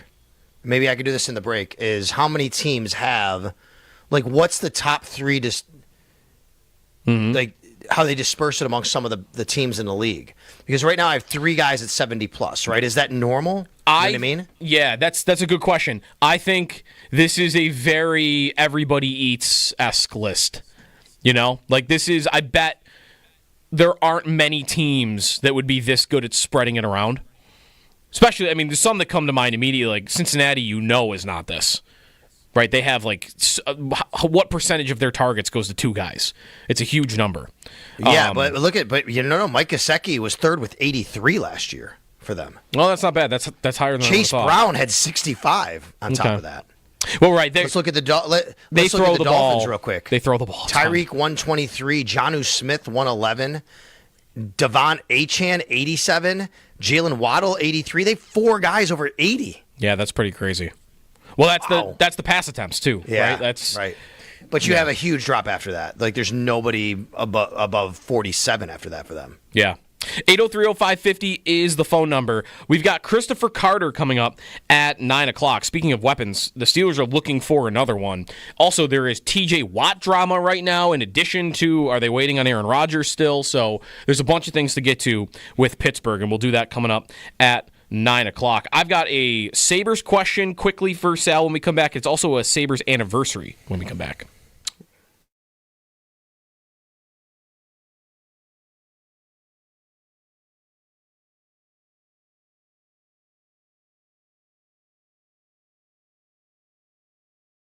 One thing that we'll obviously spend most of today on is that James Cook is the only absentee, the only player not there. It is voluntary. And then we've got to get to Joey Bosa as well, because him already being injured is a story as well. Let's start here, though, Sal. Cook not being there, I don't know, how did you feel like McDermott sounded about it? Are you surprised even that, because even didn't you say that they don't usually give attendance at these things? So is it weird maybe or not weird that he kind of, like right out there for everybody, like the only guy not here is James? Yeah, for the last couple of years, I think Sean's kind of said if a guy's been there or not that's notable, and it'll give you a reason just so you know. But it's not like they go through a list like they do during regular season. This guy's limited, this guy's not here. But for the last couple of years, if I remember right, Sean has given a couple names. Hey, he's dealing with something. He's out personal. You won't see him out there. Just to kind of head it off at the pass so we don't go out there in the media like, where's this guy? I think James, everybody understands. Like, that's the, for Sean McDermott's role, I think as head coach, he understands we're all going to be looking for that. And we're going to be asking him about it. So he's just going to come out and tell us right now, hey, he's not going to be out there today. But he also made sure to say, we're staying in contact. James will be here when he's ready to be here. I didn't think it sounded any different, Joe, than it has for the last month and a half, 2 months. You go back to the owners' meetings, combine, whatever, when you're talking about contract extension questions we've given Sean McDermott and Brandon Beane, attendance questions, whatever it is, I don't think anything sounded different yesterday from Sean McDermott than what we've heard from McDermott and Beane for the last 2 months, which is, yep, he's under contract. He'll be here when he needs to be here. Mm-hmm. And right now he's not. So, hey, he's a grown man. He can make his own decisions. These are, I'm paraphrasing. He didn't say this yesterday specifically. Sure. But this is kind of how it sounded to me. And, okay, we're going to go out there. I think the other reason why I think Sean gave attendance yesterday, because I think he's really proud that everybody else is there. Yeah. Like, hey, everybody's here, including, by the way, Josh Allen. I didn't think Josh would be there yesterday. So Chris Kaufman wrote, and I like this. I actually, when I saw it, because he had quote tweeted something about it, or he had replied under the John O. Smith thing, so that's how I saw it. But anyway, I started reading his timeline. I'm like, you know what? This guy kind of has a handle on it. And I thought he put it pretty well. Here's what he wrote. He said, with Miami underspending the cap in cash terms by $40 to $44 million this year, in cash, I guess, cash to cap, you can argue they're tanking, but I don't think that's correct. He said, but let's not lie to each other. He said they're sacrificing wins for future cap flexibility. That's something that happens every year. Every time you have an opportunity to take out some debt for a player that you know will help you win, and you don't do it for the sake of prudence, being, just kind of managing your cap, that is exactly what you're doing. You're taking wins off the table in favor of future flexibility. It's all to a matter of degree. He said that doesn't mean 2, 3, 4, 5 wins is the base projection or a desirable outcome. They expect to win while deleveraging. It's the equivalent of a soft landing for the Fed. But anyway, what he's saying is kind of that. To me, he's saying they're middling it. Like, they know they're probably not going to be as good as they can be by doing this, but they're not outright trying to be really bad. And I just think that that's a weird spot to be in. It's a very weird spot to be in. And how likely would they think that is to work? Right? Like, I mean, they have Tua, and again, like, we can have our debate, and of course it's easy for Bills fans to go, ha, Tua, he stinks. Like, Tua's not a bad quarterback. When he's healthy, he has good numbers, right? He's not in the tier of the top quarterbacks in the league, but you're not putting him back there and saying we're trying to lose if you have Tua as your quarterback, right? I mean, that's just not happening. That's right.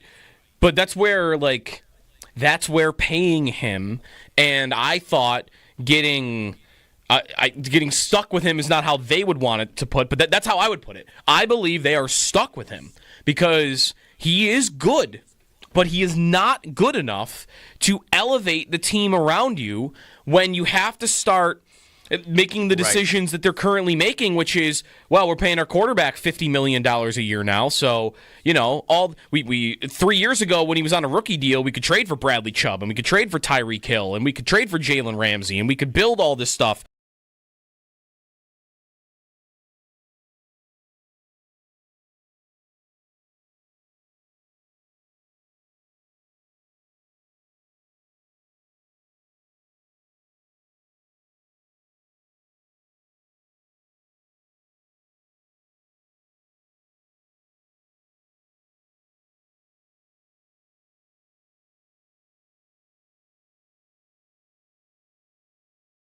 Clears it over to Briere. He took a shot. Rebound to score!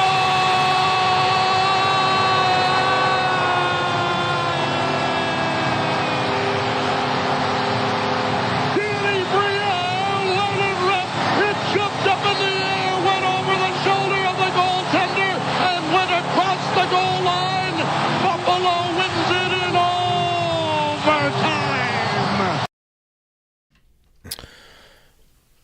19 years since the last Buffalo Sabres conference final win.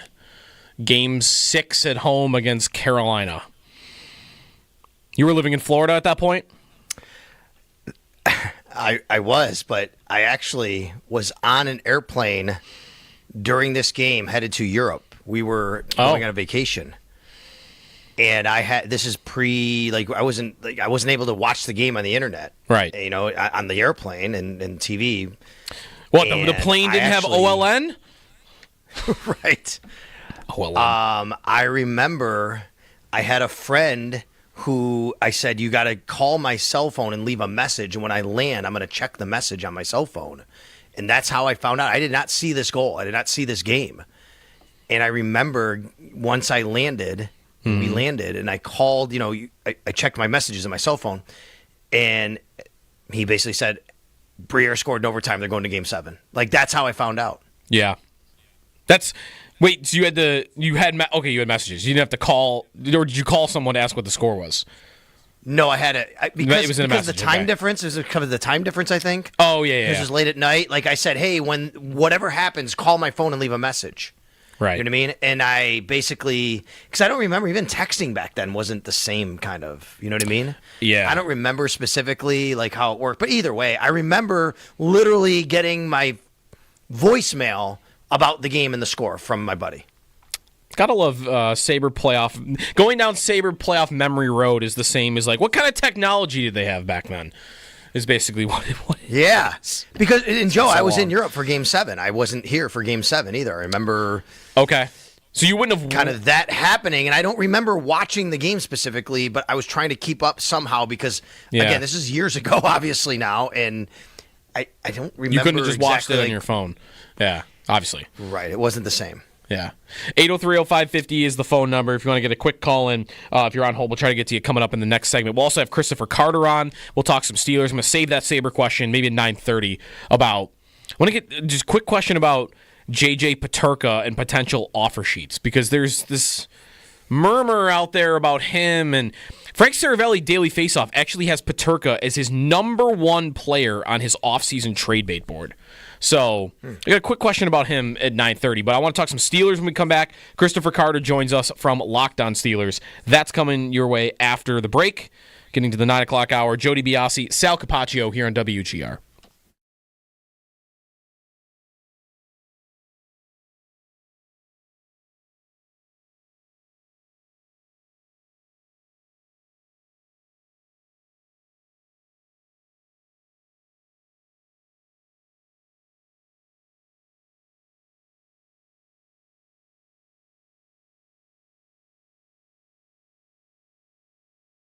Joey Bosa. So McDermott updating everybody on Bosa there. A little bit of newsy update from McDermott that Bosa injured his calf last week and he's not there at OTAs, which, man, Salick, there already is a question and a concern about his availability problems that he had with the Chargers. I mean, it is the reason he only gets a one-year contract in free agency.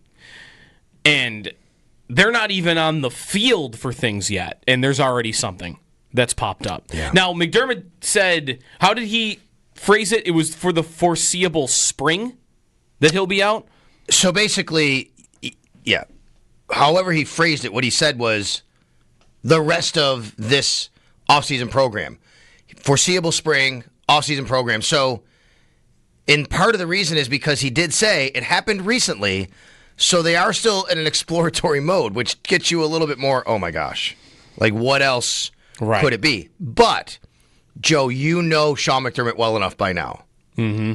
He wouldn't kind of put a bit of a definitive timeline on it unless he's really confident about that. But he doesn't do that. He also did give a little bit of a sign, I guess by the exploratory part of it, and he mentions training camp that there's at least a chance, isn't there, that he's out until, what, the start of training camp? And I think that's what it's not a short-term You mean thing. Into training camp. Into training camp. Because training camp it being even a question. Maybe I wonder if he's on the field and it's something that they're managing already. Oh, 100%. I think that's open for sure. The way he made it sound yesterday, what I took of it was he's not there this week. He's not on the field this week, next week, or mandatory minicamp. Once we hit training camp, he should be on the field. But I agree with you that doesn't have to be true. Like, you could get to training camp and they say, hey, we're holding back on him as he gets treatment or something. Or he's on the field one day and he's not on the field the next day because they're already they gotta be careful with the guy.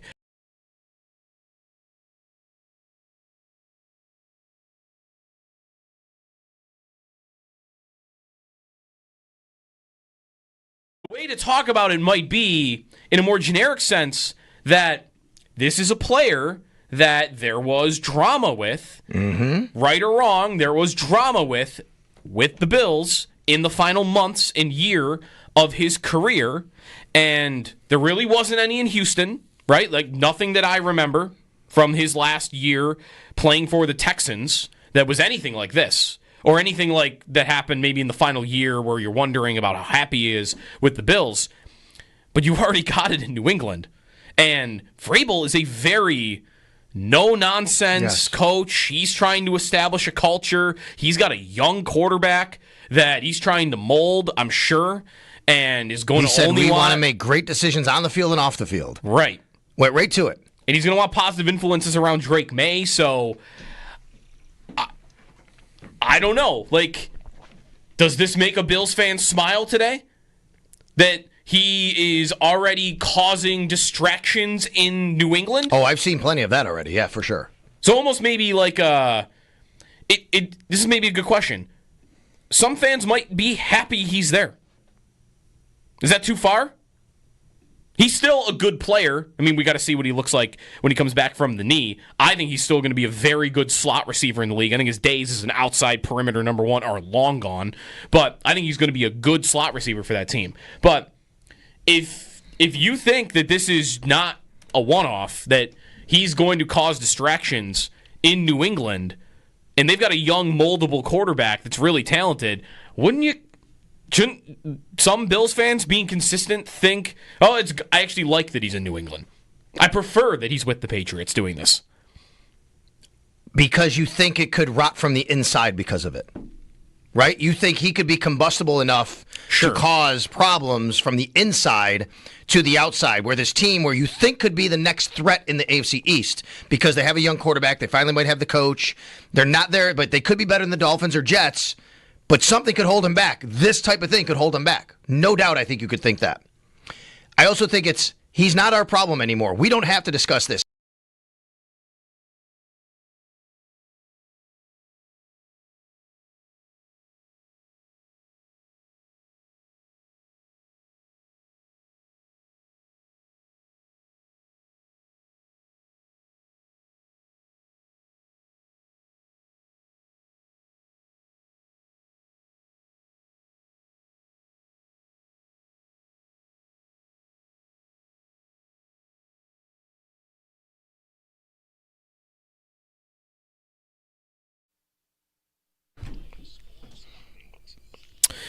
Stanley Cup final rematch is set. The Oilers winning 6-3 last night. Former Sabre Jeff Skinner scoring in his first game since round one. So it's Oilers and Panthers for the second year in a row. June 4th will be game one, so a couple of days off for both teams to get a little bit healthier. Dallas' season comes to an end. They lose in the conference finals for the third consecutive season. In the NBA, the Knicks stay alive, winning Game 5 111-97, forcing Game 6 back in Indiana on Saturday night at 8 o'clock. Thunder waiting the winner of the two. In the NFL, yesterday, a report from Adam Schefter saying that the Dolphins and the Steelers have had conversations about trading tight end Jonnu Smith to Pittsburgh, coming off a breakout year, over 800 yards, 8 touchdowns. He's also reportedly looking for a new contract. Sticking with football, Kyren Williams, James Cook not only the only running back looking for a new deal, Williams in L.A. is making positive progress towards a new contract, that according to his head coach, Sean McVay. Williams, 28 touchdowns in his last 2 seasons. That's your Paddock Chevrolet Sports Update. Paddock Chevrolet celebrating 90 years of being your hometown dealership.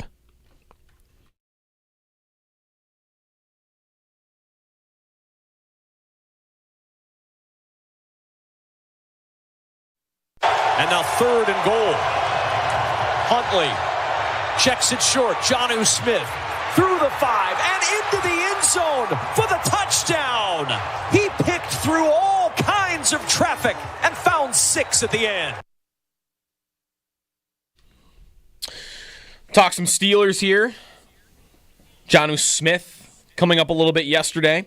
Good morning. It's a beautiful day. It's a Friday, getting you ready for the weekend. Does it feel like a Friday? No, right? Because of Memorial Day? Does it feel like a Thursday? I think it doesn't feel like a Friday because the weather just hasn't been the best. And this time of year, weekends, let's go. Yeah. I mean, it's getting a little better, but it's going to be cool this weekend. And then finally, Joe, I think we're dry and warm. Listen, for what we've had, and I know I'm not the one to talk because I was in Fort Lauderdale for a week, but the last couple of days have been tough. 65 and sunny, I'm going to take that. I'm going to take that and run, which I believe is what we got for most of today. Yeah. To the Western Hotline, Joe DiBiase, Sal Capaccio, Jeremy White is off today. Christopher Carter, Locked On Steelers, joins us now on the Western Hotline. Thanks, Christopher, for jumping on. Hope you're having a good start to your weekend or in the next couple hours. I'm doing all right. Still got a few more things to knock out before I get to my weekend, but it's looking good to start. Well, thanks for taking some time out for us today. There's a lot of stuff I feel like to get to on the Steelers. It kind of feels like I know this is mostly true here, other than figuring out a James Cook contract, if that even is to happen, that most teams, the offseason is kind of over. But I don't know, for you, does it feel like the Steelers' offseason still has a long way to go with the trade stuff, and there's a little bit of TJ Watt drama, the Rodgers wait, maybe their offseason still has a long way to go? I mean, there are several things that they want to knock out. They want to see Aaron Rodgers come in. I've said this on Locked On Steelers. I've said this for the Pittsburgh Post-Gazette. I think there's some handshake and agreement between the Steelers organization and Aaron Rodgers that they know what date he's going to come in. They're not going to say it publicly. He's not going to say it publicly, but it's going to happen. I think it's just they're just not publicizing it. They're going to get through OTAs, and he might show up for minicamp. Mike Tomlin said, look, the biggest thing that we're worried about is training camp, so that'll be that situation. The TJ Watt situation, I just talked to fellow edge rusher Alex Highsmith, his partner, and just yesterday, and he was telling me we're very confident that he's going to sign. I don't think that that's as big of a deal as it's made out to be. Now, the big thing is that the Steelers are very active in exploring the trade market of what it could take to get another playmaker in their offense, because they traded away George Pickens partially because I think they thought he didn't really fit the long-term plan, just because they weren't able to get him to be the kind of player they want in their locker room. And that's why they went and got DK Metcalf, and now they're looking for another talent there. And so they might get a tight end like Jonnu Smith, who has serious ties to Arthur Smith, their offensive coordinator. They've made calls about Chris Olave with the Saints. And I'm pretty sure they've made several calls with other players that they see, on a contract that's winding down with their team, and the other team might not want to pay them, and they're like, hey, let's explore what would it take to bring that guy in. But I think the big thing is that whatever move the Steelers are making for this year, their priority right now is making sure that they have the ammunition to trade up in next year's draft to go get one of the quarterbacks that they see in the draft next year. They really like that class a lot better than this year's class of quarterbacks, and they want to be ready to take one of those guys, and that's why they have 12 draft picks set up for them going into next season. Well, I know Cam Hayward may say that about TJ Watt. What does the organization feel about that? I mean, he's, 31? And you see the contracts being handed out to some of these premier pass rushers, Chris. How does that look from a Steelers side? Is it just we'll give him what he wants? I mean, where do you see this going? I think that they give him the contract that he wants. I mean, look, here's the thing that people need to understand. $40 million, like how Myles Garrett got from the Browns, is not $40 million like it used to be. About 5 years ago, $40 million would have been, I think 18 or 20% of your salary cap. That's a lot. But $40 million right now is not even 15% of your salary cap. It's very much the rate that you were paying edge rushers even 4 years ago, 5 years ago, when TJ Watt and Myles Garrett got their last super contracts. In fact, when TJ Watt got his last contract and it averaged about $28 million a year back in 2021, that was a larger chunk of the salary cap back then than the $40 million a year is now, because of how quickly salary cap has risen in the NFL because of that extra 17th game that they play. So for the Steelers, they're like, look, TJ Watt's a Steeler lifer. They're willing to pay him. He's 31, but he's still an All-Pro player. He's still a guy that's a game wrecker, and they want to keep that guy around. A lot of people said, hey, why would they pay Cam Hayward last year? Cam Hayward was 35 going into last season. He's 36 this year. They signed him, and I told people last year they're going to extend Cam Hayward. They're like, why would you do that? He's 35 years old. Then he's first-team All-Pro defensive tackle. They believe in these guys because they've shown time and time again they're that caliber of player. They're going to keep believing in T.J. Watt. I believe by the time training camp rolls around, they'll have a deal in place. This will be a forgotten thing, and we'll all be talking about something else. Yeah. Watt last year, by the way, so he didn't have, he went the final 4 games without a sack or whatever. And, it's funny, I'm going to call this a down year, but that's by TJ Watt standards. I mean, 11.5 sacks is more sacks than I think any Bills had with Sean McDermott as the head coach. But was last year just being a little bit of a decline more because of health than anything? No, not even health. He did have a pec injury, but I think the biggest thing was they realized that teams had committed even more to stop T.J. Watt than before. Like, they'd always double-teamed and chipped him, but it was to the point where teams were committing 3 blockers to him at a time, and they were playing, like, their entire offenses were schemed around, hey, we're going to use the option to kind of try to limit what he can do in the run game, and we're also going to use quick passes specifically so that we can't give him 3 or 4 seconds to get to our quarterback. And that did a good job of limiting T.J. Watt. But one thing the Steelers did a little bit last year that I talked to Alex Highsmith about yesterday that they're planning to do a lot more of this year is flipping the sides of T.J. Watt and Alex Highsmith. For the several years they've been together, they have been on the same side. T.J. Watt lines up over the right tackle, Alex Highsmith lines up over the left tackle. And that was just how they worked, and they had their chemistry, and it was fine. T.J. Watt was, tying Michael Strahan's sack record. But over time, teams have gotten used to it, and it makes it kind of easy. Okay, that's on this side, this is where we're going to play in all our mix. This is where we're going to play in all of our chips, our doubles, our plans to slow T.J. Watt down. But there were like 2 or 3 games last year where they experimented just a little bit with moving T.J. Watt, even just like 4 or 5 times in the game. And in those games, that little switching around of just 4 or 5 times confused offensive lines. And they were like, wait, he's not on the right side. What are we doing? And so that's something that Alex Highsmith told me yesterday that they absolutely are planning to be a bigger part of the defense this year, is moving them around, making it harder to predict where T.J. Watt is, because when you do that, then teams are in a more of a guessing game, and it's going to free him up for more opportunities. And T.J. Watt said he was open to doing that when we talked to him at the end of last season. So I think that's the bigger reason why he kind of finished a little bit slower, because also the Steelers were going up against really, really, really good teams in those last 4 games. They had a stretch of 11 days. In 11 days, they played the Ravens on the road, the Eagles on the road, and the Chiefs on Christmas Day on a Wednesday after being on the road back-to-back weeks against playing Super Bowl favorites. And that was kind of where that wear and tear really happened down the end of the season, too. And those are teams also that were building lead against them because they all had, either Super Bowl, offenses or MVP caliber quarterbacks. And they were getting up so that they didn't have to stand back in the pocket and hold the ball and take deep shots. So I think a lot of that was very circumstantial. And I think when T.J. Watt gets, 15, 16, 18 sacks this year, everyone's going to be like, oh, okay, he's still that guy. Chris, I apologize. I know you said Alex Highsmith earlier, and I said Cam Hayward. I know Alex Highsmith's who you talk to. So fine. When you say that they are eyeing next year's quarterback class, that's great. And they have all these draft picks, and we saw the Bills kind of move around the board.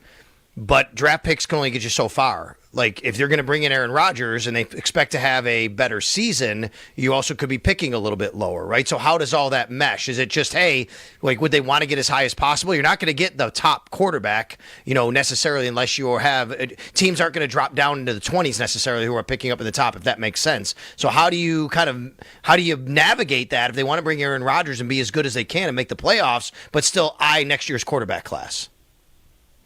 I mean, you can still trade up into the top 10. It's not unforeseeable. I mean, I tell people all the time, like, where the Chiefs finished the year before they drafted Patrick Mahomes? They were the 2nd seed in the AFC. Like, they hosted a playoff game and got a bye week that year. It was just a matter of they were willing to trade a 1st, a 2nd, and a 3rd And I think they traded an extra first for the next year to move up. And I think the Steelers are really open to that if they see the guy that they want in this quarterback draft class. I told people all throughout this draft class, everyone's saying, oh, Shedeur Sanders. I kept telling people, Shedeur is a smokescreen. They do not want him. You will see that on draft day. And not only did they not pick him in the first round, they didn't pick him in the third round, fourth round, or fifth round. So, I looked at that. That was pretty obvious from the things that I had heard inside the organization. But now, from what I have heard, they do like this quarterback draft class. Now, I don't think they're going to try to trade up and get the first overall pick, but I think they look at it as, look, there are at least 5, maybe 6 guys that could be available in this draft class that they think could be first-round quarterbacks. I really like, personally, Lenore Sellers. I don't know who they prefer right now of this draft class, but like Garrett Nussmeier out of LSU. A lot of people point to Drew Aller. He's not my favorite, but I think there's going to be an assortment of quarterbacks. And when there's an assortment of quarterbacks, kind of like when they got Ben Roethlisberger, there was Phillip Rivers and Eli Manning, somebody's going to have to fall because not all the quarterbacks are going to get taken right away. There's going to be edge rushers. There's going to be wide receivers. There's going to be really talented corners. There's going to be talented players at different positions that get picked. And so eventually I think what they're going to do is they're going to win however many games they win this year. Maybe they'll go 10-7 again. Maybe they'll win a playoff game. Maybe they'll do that, and they'll be picking like 23rd. They'll be willing to move up 13, 14, 15 spots to get inside the top 10 to get maybe that third quarterback that everyone's looking at. Because remember, the first quarterback is very rarely the best quarterback of the draft class, right? Like, Ryan Leaf got taken, in Peyton Manning, and I think there's times where where people get mixed up about that. The Steelers, they have their guy, they have their plan. I don't think it will be that hard for them to move on. And in fact, I think that what they're planning on is, because they have 12 draft picks, they have a first, a second, 3 thirds, 2 fourths, 2 fifths. They're going to be willing to move on that first, that second, and maybe even 2 of those thirds, and then maybe even throw in an extra pick from 2026 in there. I guess 2027 would be the pick because we're talking about the 2026 draft now. But they'd be able to throw a next year pick into that, and that would be part of their package to move up. And then with all the extra picks that they've assembled, they could still make all those trades up to get the quarterback, and then still have a class behind that quarterback with maybe 1 third-round pick, 2 fourth-round picks, 2 fifth-round picks to say, hey, not only did we go get the quarterback we want for the future, but we assembled an entire class to keep up our youth movement that we got going on right now. And then they're also hosting the draft, by the way, next year. They're also hosting the draft. Yeah, and trust me, I know. I've told all my friends, I was like, set up your house to be an Airbnb and get the heck out of Dodge, because it's going to be Pittsburgh we are a small big city or a big small city. We are not a metropolis, and it is going to get packed in here really quickly. Yeah, I'm sure they would love that moment too if they get a quarterback in front of their fans in Pittsburgh next year with picks. If they do sign Rodgers, and I think there's obviously, as you said earlier, like that's the expectation. How likely is it that they could not only make the playoffs, but like you threw in there, like win a playoff game is something they haven't done in almost a decade? Like, how good would Rodgers have to be for what's around them, the coaching staff being what it is? I guess how much of a lift would that be for Rodgers to take that team to do something they haven't done in a while? I don't think Rodgers has to be a leader or anything like that. I just think he has to be solid. Last year, the Steelers' offense went from being ranked like 28th. They were regularly in the bottom 5 of the NFL during the years of Matt Canada. They jumped up to 16th in scoring last year, and I think that was a solid jump. It wasn't a great jump or anything, but it was a solid jump to say, like, okay, they're taking steps in the right direction. But a big part of what they were hoping would happen last year was the offensive line would come to fruition. That didn't happen because Troy Fautanu, their first-round pick, he got injured early. Broderick Jones suffered an arm injury that kind of made him slow down his production. Then James Daniels, who was their best offensive lineman last season, got hurt and missed the entire season. So they had 2 key starters miss out early. They're hoping this offensive line that they've invested a lot into is going to be a difference maker this time around to get the run game going. They're very confident in that group doing that, and I think that's where you're going to see a different kind of Steelers offense. Is the run game's actually going to be effective, and not by volume like last year. They finished 11th in total yards, but they finished 25th in yards per attempt because they were just a team that ran the ball a lot. Now they want to run the ball a lot and efficiently, and when you do that, now Aaron Rodgers isn't going to be asked to throw 40 times a game. You're saying, hey, Aaron, throw around 30 times a game, maybe 25 times a game. We'll have keyed up spots where you'll make big throws to certain guys, and that'll be the offense that I think that they want to move forward with this season. And if they do that, I do think they can be a team that they won't win the division. The AFC North is too tough.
Again, he won 3 straight games for them to get to the playoffs, and he was humble the entire step of the way. This organization, this locker room, they believe in him as saying, hey, we think that you're a guy that could be in the trenches with us. And so I think what will happen is if Aaron Rodgers doesn't show up, Mason Rudolph will be the presumed guy. They'll sign like a Carson Wentz, another veteran, just to kind of hold the place. And they'll be like, look, our plan is to run the football this year anyway. Mason, we're not asking you to do a whole lot. Just get in here, make the throws when we tell you to. When we say, hey, DK Metcalf's getting a one-on-one, launch it down the field so he can win that one-on-one. But their plan this year was not to have a supreme quarterback plan. So I think that if Aaron Rodgers doesn't show up, they'll settle for Mason Rudolph. And, look, that'll be a thing to overcome. They've overcome it before, like I said, when they won 3 straight games to get to the playoffs. But they've got. I think that Aaron Rodgers is going to show up. But, yeah, if Aaron Rodgers doesn't show up, I don't think they're going after Kirk Cousins. I think they'll stick with Mason Rudolph and sign like a free agent quarterback who they hope doesn't have to play because Mason will be healthy. Yeah, Cousins looked shot last year to me, like the noodle arm, and he couldn't move. So I wouldn't, if I were them, I wouldn't want to do that if Rodgers didn't show up. Last thing for you, Christopher, the report yesterday about Jonnu Smith, and also on top of that, just that the Steelers have talked with multiple teams about an offensive playmaker. So between Smith and just the overall concept of adding another piece to the offense, does it just kind of make sense to you for what the Steelers currently have on the roster? I think adding an overall piece would make sense. I don't think Jonnu Smith would be the answer. I think the Steelers have a pretty good tight end situation. I think Pat Fryermuth's been pretty good. I think Darnell Washington's a really good tight end number 2. And they have a lot of guys that can be that tight end 3 fullback type of role. So I guess Jonnu Smith makes sense because Arthur Smith loves him, and Arthur Smith had him in Tennessee, he had him in Atlanta, so he might want him in Pittsburgh. But to me, I think the Steelers' biggest need right now is a wide receiver too. Now the question will be, do you want to spend the investment to get a long-time wide receiver too, or do you want to get a guy that's just here for a short time and a fun time? And so if you're doing that, you're not spending a big trade to get him. Like you're probably trading a 6th or a 7th, like a Romeo Doubs out of Green Bay. He'd be on a 1-year deal. He's a younger guy, but he's not a game changer, or they sign like Amari Cooper or Keenan Allen or one of those guys that are still floating out there in free agency. But they could also say, you know what? We think that if Terry McLaurin doesn't work out with the Commanders, I think that they are going to sign him. I think that that's a battle that will resolve itself probably around training camp time. But if for say Terry McLaurin becomes available, that's a guy I think that they should move some serious picks for, because I think that he's a game changer. And him with DK Metcalf would be a great tandem to have, not just for Rodgers, but for that future rookie quarterback that they want to draft. So I think the Steelers right now, what you're seeing them do is they are surveying the field. Omar Khan's doing what he does. He's making his rounds. He's saying, hey, let's see where let's see where this is. Let's see where this guy is. Let's see what it takes again. They also called out Chris Olave with the Saints. So they've put out their feelers to see, like, what are the prices, what are the price tags of making these moves? And then what they're going to do is they're going to wait until training camp or so, or at some point when somebody's going to reach a boiling point. There's going to be some playmaker on an offense somewhere that wants a new contract that isn't working out, or a team is like, we got to move on from this guy. And then that's when they'll be like, okay, now we'll take this guy off your hands, but not for this a heavier price tag, because we've done our research as far as who costs what in the NFL to trade for. I think that's what they're setting up to do, but they're waiting for the right time to do it, and they're not pressed to do it until, maybe when training camp time rolls around. Christopher Carter. I got one more, actually, if I can, real quick. Chris, Larry Ogunjobi. Bill signed Larry Ogunjobi. He is suspended for 6 games, obviously, but just his time in Pittsburgh, and what does he bring to the Buffalo Bills? He's a solid player. Larry is he's physical when he needs to be. I think one thing that'll be interesting is he had some injury concerns in Pittsburgh. There'll be plenty of times where he had knee injuries or leg injuries that he was trying to work his way through. And I think he wasn't able to get clear of those. It seemed like even when he was healthy enough to play, he was often dealing with something. And so Larry Ogunjobi was solid. I don't think he's a game changer, but he's a good guy to have in your defensive line rotation if you want a solid veteran who's going to not get blown up at the line of scrimmage and hold down the fort there. So for Buffalo, when you do get him back, I think what you're going to do is you're going to have a guy that, he's not going to change the line of scrimmage too much, but you can put him in the middle of your defense as part of that secondary rotation of defensive linemen and say, hey, the buck is not going to, or the standard's not going to be lowered at defensive line because he's going to be a good defensive lineman in the middle, just not a guy that I would expect to be the person that wrecks a game for you at any point.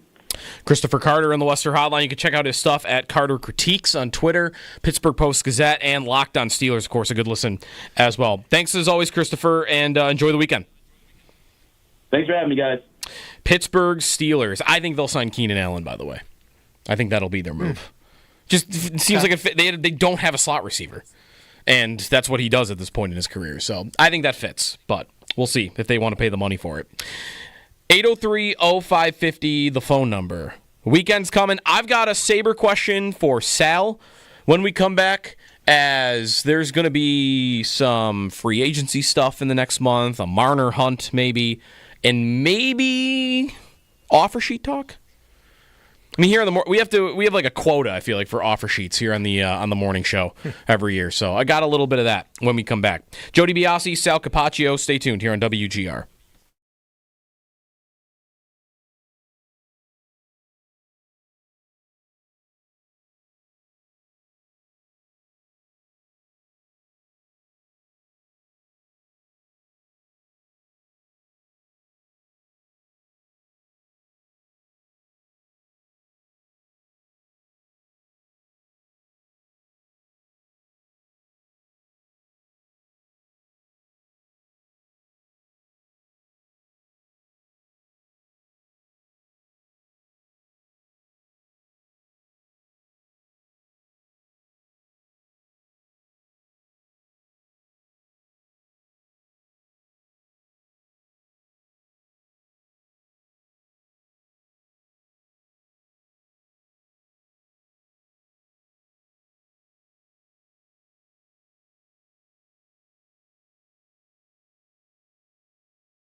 chances. Within 10 in the third, within 12 in the fourth. New York responding on runs each time. And the New York Knicks have looked elimination in the eye. And they are alive and kicking. And now the series to Game 6 in Indy with the Pacer lead cut 3-2. Big win for the Knicks last night. They force a Game 6 in Indiana. Yesterday, I asked Sal if you are rooting for the Knicks, and you said no. Would you say, though, the finals would be more interesting for you if they were in it? Or would you not? Would not be a difference? It wouldn't be a difference. Nope. Okay. I don't think so. I would also say that if Indiana closes this out, now this could go the other way, right? Now, if Indiana wins it, it is a big L for the NBA only wants big market teams in the finals crowd. Right. Anyone that thought that the draft lottery was fixed because we're just trying to get all the stars to I don't know about lottery is different than finals. No, but I'm not. You know what I mean, though? Like, if everything... Yeah. It's everything is fixed. I do have my questions about the lottery over the years, for sure. I mean, even LeBron kind of said it on the Pat McAfee show, like, well, hey, I'm a kid from Akron, and I went to the Cavs. No, independent of the lottery, what I'm saying is, people say all the time, the league would never want two small market teams in the finals. Like, well, if you get Indiana and Oklahoma City, yeah. You could have something like that. That's not New York or Boston or Chicago or LA, right? Now if New York comes back and wins it, you're going to get people saying the league definitely could not have had Indiana in Oak City, right? Yeah, that's right. I'm gonna, as a pretty big NBA fan, if it's Pacers Thunder, I bet it'll get poor ratings, and I think the basketball is going to be awesome. Other than when Shai Gilgeous-Alexander throws himself on the ground because somebody touched his shoulder. Other than that part of it. But anyways. I didn't watch a single second of the game last night. We had late baseball last night, but I checked in on the score, and by the time we were coming home, I'm like, it's not even worth kind of watching because it just, from what I saw, you tell me, it just seemed like the Knicks kind of controlled the game the whole way. They were up. Brunson went off early. Yeah, Okay. they got ahead, and they never relented. All right. But there was worth tracking, though, because they were up like 15-16 for a lot of that game. And if you've been watching this playoffs, 15 is not a safe lead in these NBA playoffs. I mean, the Knicks have had 3 20-point comebacks of their own. The Pacers have like 9-point comebacks in the final minute. But they got there. They never really got close. Sabre question for you. So we're a month away from free agency, give or take.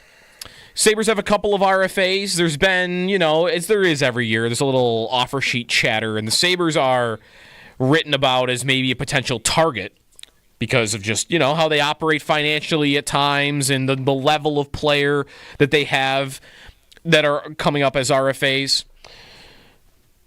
J.J. Peterka is the number one trade bait listed player at Daily Faceoff for their trade board for the offseason. And what's written is from Frank Saravelli, who, by the way, if you remember on deadline night, if you were on Twitter the night before the deadline, it wasn't even just Frank Saravelli. You had two very plugged-in insiders, not like Elliot Friedman, who's like the big one, but Frank Saravelli from Daily Faceoff and Renaud Lavoie from TVA in Canada. Two big national insiders who work for different outlets tweeted within 2 minutes of each other that Peterka to the Rangers was happening. And then that ended up not being true. And the Sabres said that it wasn't true, and you had a couple other people said that it wasn't true. But both of those guys got that from somewhere. And the smoke has kind of continued about, okay, does he want to sign a long-term deal? Whatever. And Frank wrote on that trade bait article about him that Peterka is a candidate to be offer sheeted this year by other teams. So let's say that happens. Sal, if J.J. Peterka got offer sheeted, let's say 4 years, $10 million per year. That would be 2 firsts, a second, and a third in compensation if you let him walk. What would you do? Sign him. You'd match it. Yep. Because you don't want draft picks? And you're okay with the money? I don't care about the draft picks right now. And even if I think it's a slight overpay, I don't care right now. I have the money, and I'm tired of. This is a good player. You've developed him. His game is starting to come around as a more well-rounded game over the last year or so. I think that he's worked well with Lindy. I could see him getting even better. I don't need the draft picks anymore. This is why I want to trade the pick they have currently anyway. Mm-hmm. Like, what am I doing with more draft picks? Right. The draft pick part of it I don't need. I don't care. And then you really just comes down to what the money is. Are you talking $15 million a year? No. No. If it's $10 million a year, yes, I get it. Like, you're still paying. It's a high price. The cap is going way up in the NHL over the next couple of years. By the time you get 2-3 years down the road, I think that could be what you're looking at anyway for JJ Peterka. So, and I do think it's probably an overpay of about, if you're trying to really evaluate what he's worth, it's probably $2 to $2.5 million per year more than you would think he should get. Like 7.5 to 8, I think, feels right for him with the cap going up. And the cap going up to about $95 million, which is a pretty significant jump. So $10 million this coming year is almost, it's the new $9 million, maybe. I am with you. So I was talking with Owen in the break about this. We disagree because I'm with you, Sal. It's an overpay, but I am just not interested in the compensation. Like depending on who the team would be, I would imagine a team doing that is probably pretty competitive. 2 potentially late first-round picks. The second and the third don't even mean anything to me. Like, those picks are so... I know Peterka was a second, but the hit rate on those picks is so low that I almost don't even care about them. I wouldn't trade Peterka for 2 first-round picks right now. Like, I wouldn't do it. Now, Owen, you kind of feel like, though, the money is a little bit of your sticking point? Yeah, I think it's a steep contract for Peterka. To me, like it is. He's a good player. I'm very high on him. I have been since they drafted him. I think he's awesome. I think he could be on a Tage Thompson level of explosiveness in terms of offensive output. Mm-hmm. I just $10 million, even with the cap going up, like we talked about in the break. Like you got room, you can do it. But if we're talking about $2.5 million more than you probably should be paying him.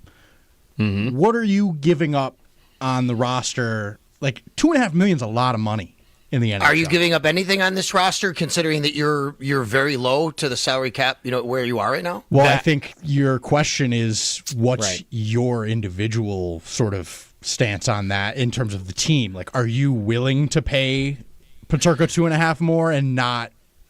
Make that use concession somewhere else? Well, and that's where you get into, like, what would you do versus what are you predicting the Sabres would do? Because I don't know what their cap will look like this year. I think it is absolutely right to believe that they are not going to be a team that spends to the cap because of some of their actions in the last 5 years. You absolutely could believe that. It is worth pointing out, though, and I don't think this will happen because I don't think Bo Byram is signing an extension with this team. No, I don't think they want to sign an extension with him long term. So I don't think Byram is getting signed. But if you include Byram and Peterka and McLeod and even Levi for a little bit and Quinn, that's not going to be much either. But if they just sign all their RFA, Sal, they actually will be right up against the cap.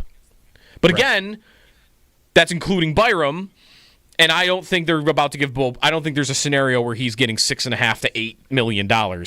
So that there's your room right there. There's your $6, $7, $8 million of room that you can do with stuff. There goes if you sign Peterka to that kind of deal, well, now it's $5. Now, right, and then what are you doing? Are you going to spend that $5? I hope so. And that's where I think it's right to be skeptical of that. Right.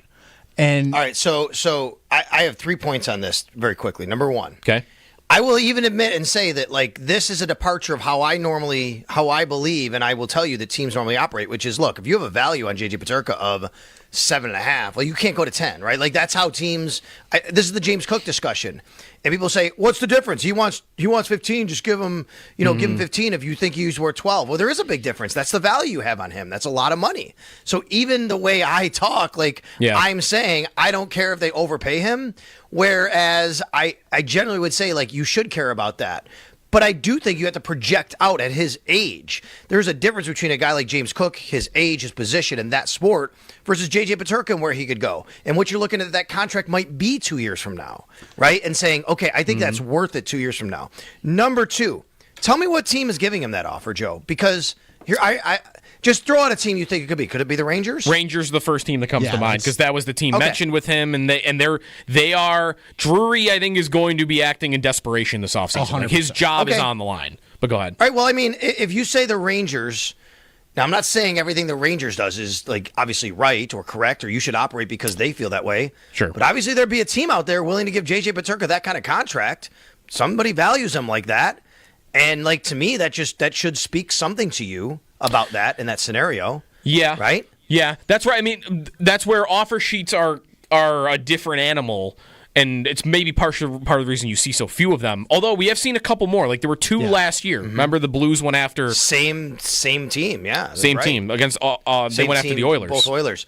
And then finally, I would say honestly, like if money aside, compensation aside, if you just told me, hey, list like the top guys on the Sabres that you'd be unwilling to trade. And I'm not saying you wouldn't trade them for anything. I'm just saying the most unwilling to trade. I'd put Rasmus Dahlin, Tage Thompson, J.J. Peterka, maybe in that order. And he would be third. I would probably agree with that. He is not, to me, though, the same as Thompson and Dahlin. Like Thompson, I think there is a line there where...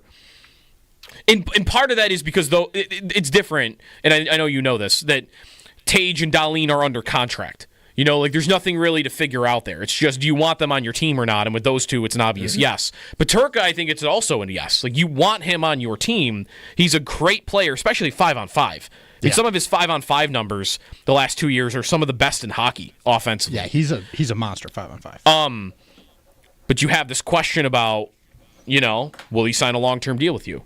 And that's where we can't know that because we're not in those meetings. We're not talking to the agent on a day-to-day basis. Is the smoke about him and the Sabres where, like, okay, maybe he'd sign a 2-year deal, but are you getting him on a 7-year deal? If you told me today he would sign a 7-year deal with me, I'm not talking to any other team. I'm just signing him. Yes, 100%. And that's, I think, where a little bit of my hesitation comes with this, just real quickly, is if I'm paying him $10 million, I want that for as long as I can get it. Right. Because like Sal, you said, you're thinking about potential, but we're talking about a 4-year offer sheet here where he could be just sort of hitting that stride on that 4th year, and then you're losing him. Yeah. See, but that I'm okay with because 4 years is long enough for me. I know the point you're making. Figure it out by then, right? Yeah, right. You'd figure it out by then. The other part of my point I was going to mention is, like, I don't know that I can get him on that 7-year deal. If right now, it doesn't even have to mean he's telling you, I want to be traded. It's just, I'm thinking more of like a bridge deal. If there's any hesitation towards this guy wanting to be around long term, or maybe he wants to play it out and see, listen, this team has not earned the right, I think, for anybody to be safe. That's where I would want to say next. I think Tage and Dahlin would be because they're that good. And they're under contract. Anybody else that I've got any questions about, I would listen to anything. And that would include Peterka. I'd have to be blown away, probably, but you know, there's a chance you could be blown away. He's a 23-year-old player that scores at the level if he does. Like, there would be a ton of teams that would be, I think, very aggressive towards wanting him. I mean, that should tell you something, right? Yes. There's a ton of teams aggressive towards wanting him, and those teams are probably going to be some of the better teams in the league, or teams that at least have talent better than the Sabres that are competing. That should tell you something. Which is why I'm a no on the offer sheet compensation, because I don't want draft picks. If it would have to be a hockey trade. And they've made 2 of those, because I'm not listening unless you're giving me something that I think is also really good, but maybe is going to be just a different type of fit. Like, if you told me I could get a player near Peterka's value and skill, but he's a bigger player, and maybe he's not quite as good offensively, but he's still good offensively, he's a little better defensively, Peterka's lacking that. That's the only thing I would listen to with him. Even if I knew he's not signing a long-term deal this summer. So, complicated player and situation right now, depending on what his motivations are. 803-0550 is the phone number. Extendo Sports. When we come back, then we'll get you off to the Northtown Automotive Extra Point Show here on WGR.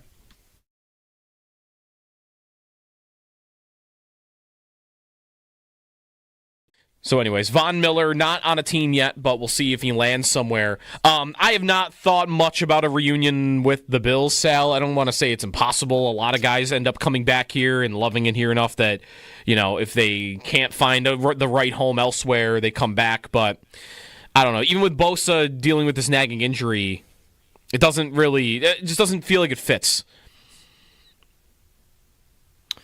I agree with that, but I would say that we've seen in the past where the Bills do kind of reach back to guys that they know their system, they can plug them in because they have these kind of issues going on. I don't think they're at that point yet, but I do think about Bosa being hurt, Hoyt being suspended, Ogunjobi being suspended, and what does that look like? Now they've done some, I guess a little bit of surgery here on the defensive line throughout the offseason. I think it's the biggest position they've done it. Maybe I guess cornerback could be as well. So I do kind of think like that about it a little bit. The thing that would hold me back is, what would Von want to play for? And you're not going and signing him to a minimum deal to bring him in like a Jordan Phillips, I guess, throughout during the middle of the season. I don't see something like that happening, so money would be a factor. But if the Bill, I guess I would never say it's a 0% chance because the Bills, if Joey Bosa is injured, he can't play, something like that happens, and you do have Hoyt sitting out there who's suspended or whatever, and you're like, okay, we got to do something here. I think that's the type of player that they would go and say, okay, let's bring him in. He knows exactly what we're about. We know what he's about. Yeah, and Von had some great underlying pass rush numbers last year. He couldn't play every down, which is right. a limiting factor for money for him too. The reason he's not popular, and honestly, watching him through this playoff run and the last couple of seasons, I will not be rooting for them in the NBA Finals. Because of him? You don't like him? I don't want to see his style get rewarded. He is just looking for fouls. He averages over 6 assists a game. He is good. He is very good at all these other things, but he led the league in free throws each of the last 2 years. You see it. He is looking for it. He will do that little arm hook where your arm is near him and he's got you. That's what he's looking for. He's like, come on, just put your arm just a little bit close to me so I could pull my arm up under you, and now you're stuck, and now I'm going to get to the free throw line because the ref's going to call it on you. Okay, it's so funny. You're talking like this in such a negative vein because I think that's amazing and awesome. I think if you're that good at doing to be able to do that, because when I watch him play, I was going to say, he's a guy that gets into you a little bit. He leans into you. He has this awkward way, and you can't kind of stop it. And that's what makes him amazing. There is also there's diving with him a lot, where it's just a little bit of contact. He falls to the ground like he just got shot. You're right. It is smart. He's become an expert at it, and it's part of the reason why he's such a great player. That doesn't mean to me that it's aesthetically pleasing. I don't want to go watch him stand at the free throw line for 30 minutes of a game. He's not a guy that you turn on the TV at night to say, I need to watch. When Steph Curry's on, bam, I want to watch it. Oh, yeah. Right? Steph it's not was like that, right? And for different reasons. As I mentioned, LeBron, you're going to tune in because he's an athletic specimen and he's flying through the air. And Steph, right. I like that Steph got rewarded. That someone like him won the championship as many times as he did because he's so exciting to watch, where he's going to cross you over and pull up from 3, and he's 20 feet behind the three-point line. This guy is great, but it's not. Here's a comparison that I'm not sure I want to make, but I'm going to go for it. You tell me how it sounds. He's kind of the new. He's the trap in hockey.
Extendo Sports.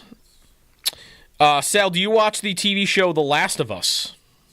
I do not. Is this a zombie show, I believe? It is, but I would say it's the best one that's ever been made because it's not standalone. In zombie shows. I think the storylines go well beyond, and are great beyond it. But I also completely understand not wanting to get into it in the first place.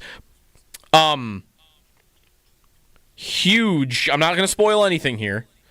Huge cliffhanger. Ooh. At the end of season 2. It's a super popular show. Big cliffhanger. Okay. Season 3 does not come out until 2027. Oh, man. I've got to wait 2 years to see what happens in this damn show. That's just disrespectful. I want to say because of that, it might be one of the worst cliffhangers I've ever seen. Not worse, but it's one of the biggest cliffhangers I've ever seen. What's the biggest cliffhanger moment for you where you went, no way, you can't leave it there? Movie, TV show? I think Breaking Bad had one. We were Breaking Bad. We watched that a lot. Oh, I mean, 24 had a couple real good ones. Okay. What was the Breaking Bad cliffhanger? It would have been at the end of season... I don't remember. I thought there was one there. I could be wrong. You know what? At the end of season 4, there's like 3 episodes in a row, not at the end of a season, but the end of an episode where there were big cliffhangers, so we had to wait a week then. I mean, basically, just the end of The Sopranos it's a cliffhanger in itself that you're still wondering about, to be honest with you. Okay, right.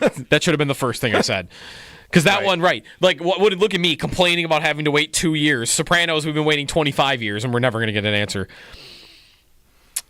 Yeah, that's pretty good. Joe, you wore your Rich Stadium shirt today. I love it. I wore my Yankees Bronx Bombers shirt. Mm-hmm. I'll stand up so the people there you go. People in the bullpen can see it. Yankees Dodgers tonight for a weekend series. They begin. Nice. Is Aaron Judge capable of hitting 400? It's going to be tough from here on out. He's not. He's like at 390 something now. 391. 390s. 391. Yeah, that's really hard. Obviously, isn't capable? This... I mean, he has to go get really hot again, but yeah, I mean, he's going to be high 390s all year, I think. But yeah, give me Ohtani versus Judge. That's baseball right now for you. Paul Goldschmidt is now like unbelievable hitting again. Well, so, is Judge very quickly in this? I thought of him a couple years ago as like one of a lot of guys were this in the sport. Swing and miss, go for all the home runs, a lot of strikeouts. Is he totally different now because he's hitting 391? Totally. So they now have in analytics. You'll appreciate this as an analytics guy. They have what they call a chase rate in baseball now. How many times you chase a ball out of the strike zone and a ball you shouldn't swing at. And he has a very low chase rate. He does not chase balls. Okay. Gotcha. And it's 6'7". It's harder for him. I mean, that's right. You think about that. That's how impressive he is at what he's doing. All right. Joe, I got an email here we can wrap up maybe something fun real quick. Okay. Saying this is the New York State's favorite gaming consoles based on a research from Vegas Insider and what was like the most searched gaming consoles for people to buy. Okay. All right. I'm a PlayStation guy. PlayStation 5 is number 1. I'm a PlayStation guy since 1998, so it's good to hear. PlayStation 5, followed by Nintendo Switch, Xbox Series X, and then Steam Deck, which my son knows about, which I had no idea about. He has a PC. He tells me about it. Then PlayStation 4, then PSP, Nintendo Wii, Xbox 360, Nintendo DS, and then PlayStation 2 and 3. Nintendo 3DS, GameCube, Wii U, Sega Mega Drive, Game Boy Advance, and PlayStation VR is number 17. We're still making PSPs out there? I don't know. That's crazy. Maybe people just some of those were buy older. Them. Some of those were older though. That you mentioned. I would have told you if you had me guess what the current Xbox is called. I wouldn't even been able to tell you. What is it? Xbox X Series. Xbox X Series. Yeah. Interesting. I'm a PlayStation guy through and through. NCAA, big game for Cal this weekend. Big game for Cal in the online dynasty down at Bar Sneaky. Is Ron Rivera your GM? That's interesting. No, Marshawn Lynch is my GM. Gotta go, alumni. And I don't want Aaron Rodgers around the program. You got to go beat Andrew Luck. He's the GM at Stanford. You got to go beat him. Yeah. Number 2 in the country. Big game against Wake Forest this week. Big ACC Classic. Wake Forest and Cal coming this week. All right. That'll do for us. Thanks, everybody, for listening throughout the week. Jeremy back next week. Have a nice weekend. Hopefully the weather holds up for you. And stay tuned. Northtown Automotive Extra Point Show is on the way next here on WGR.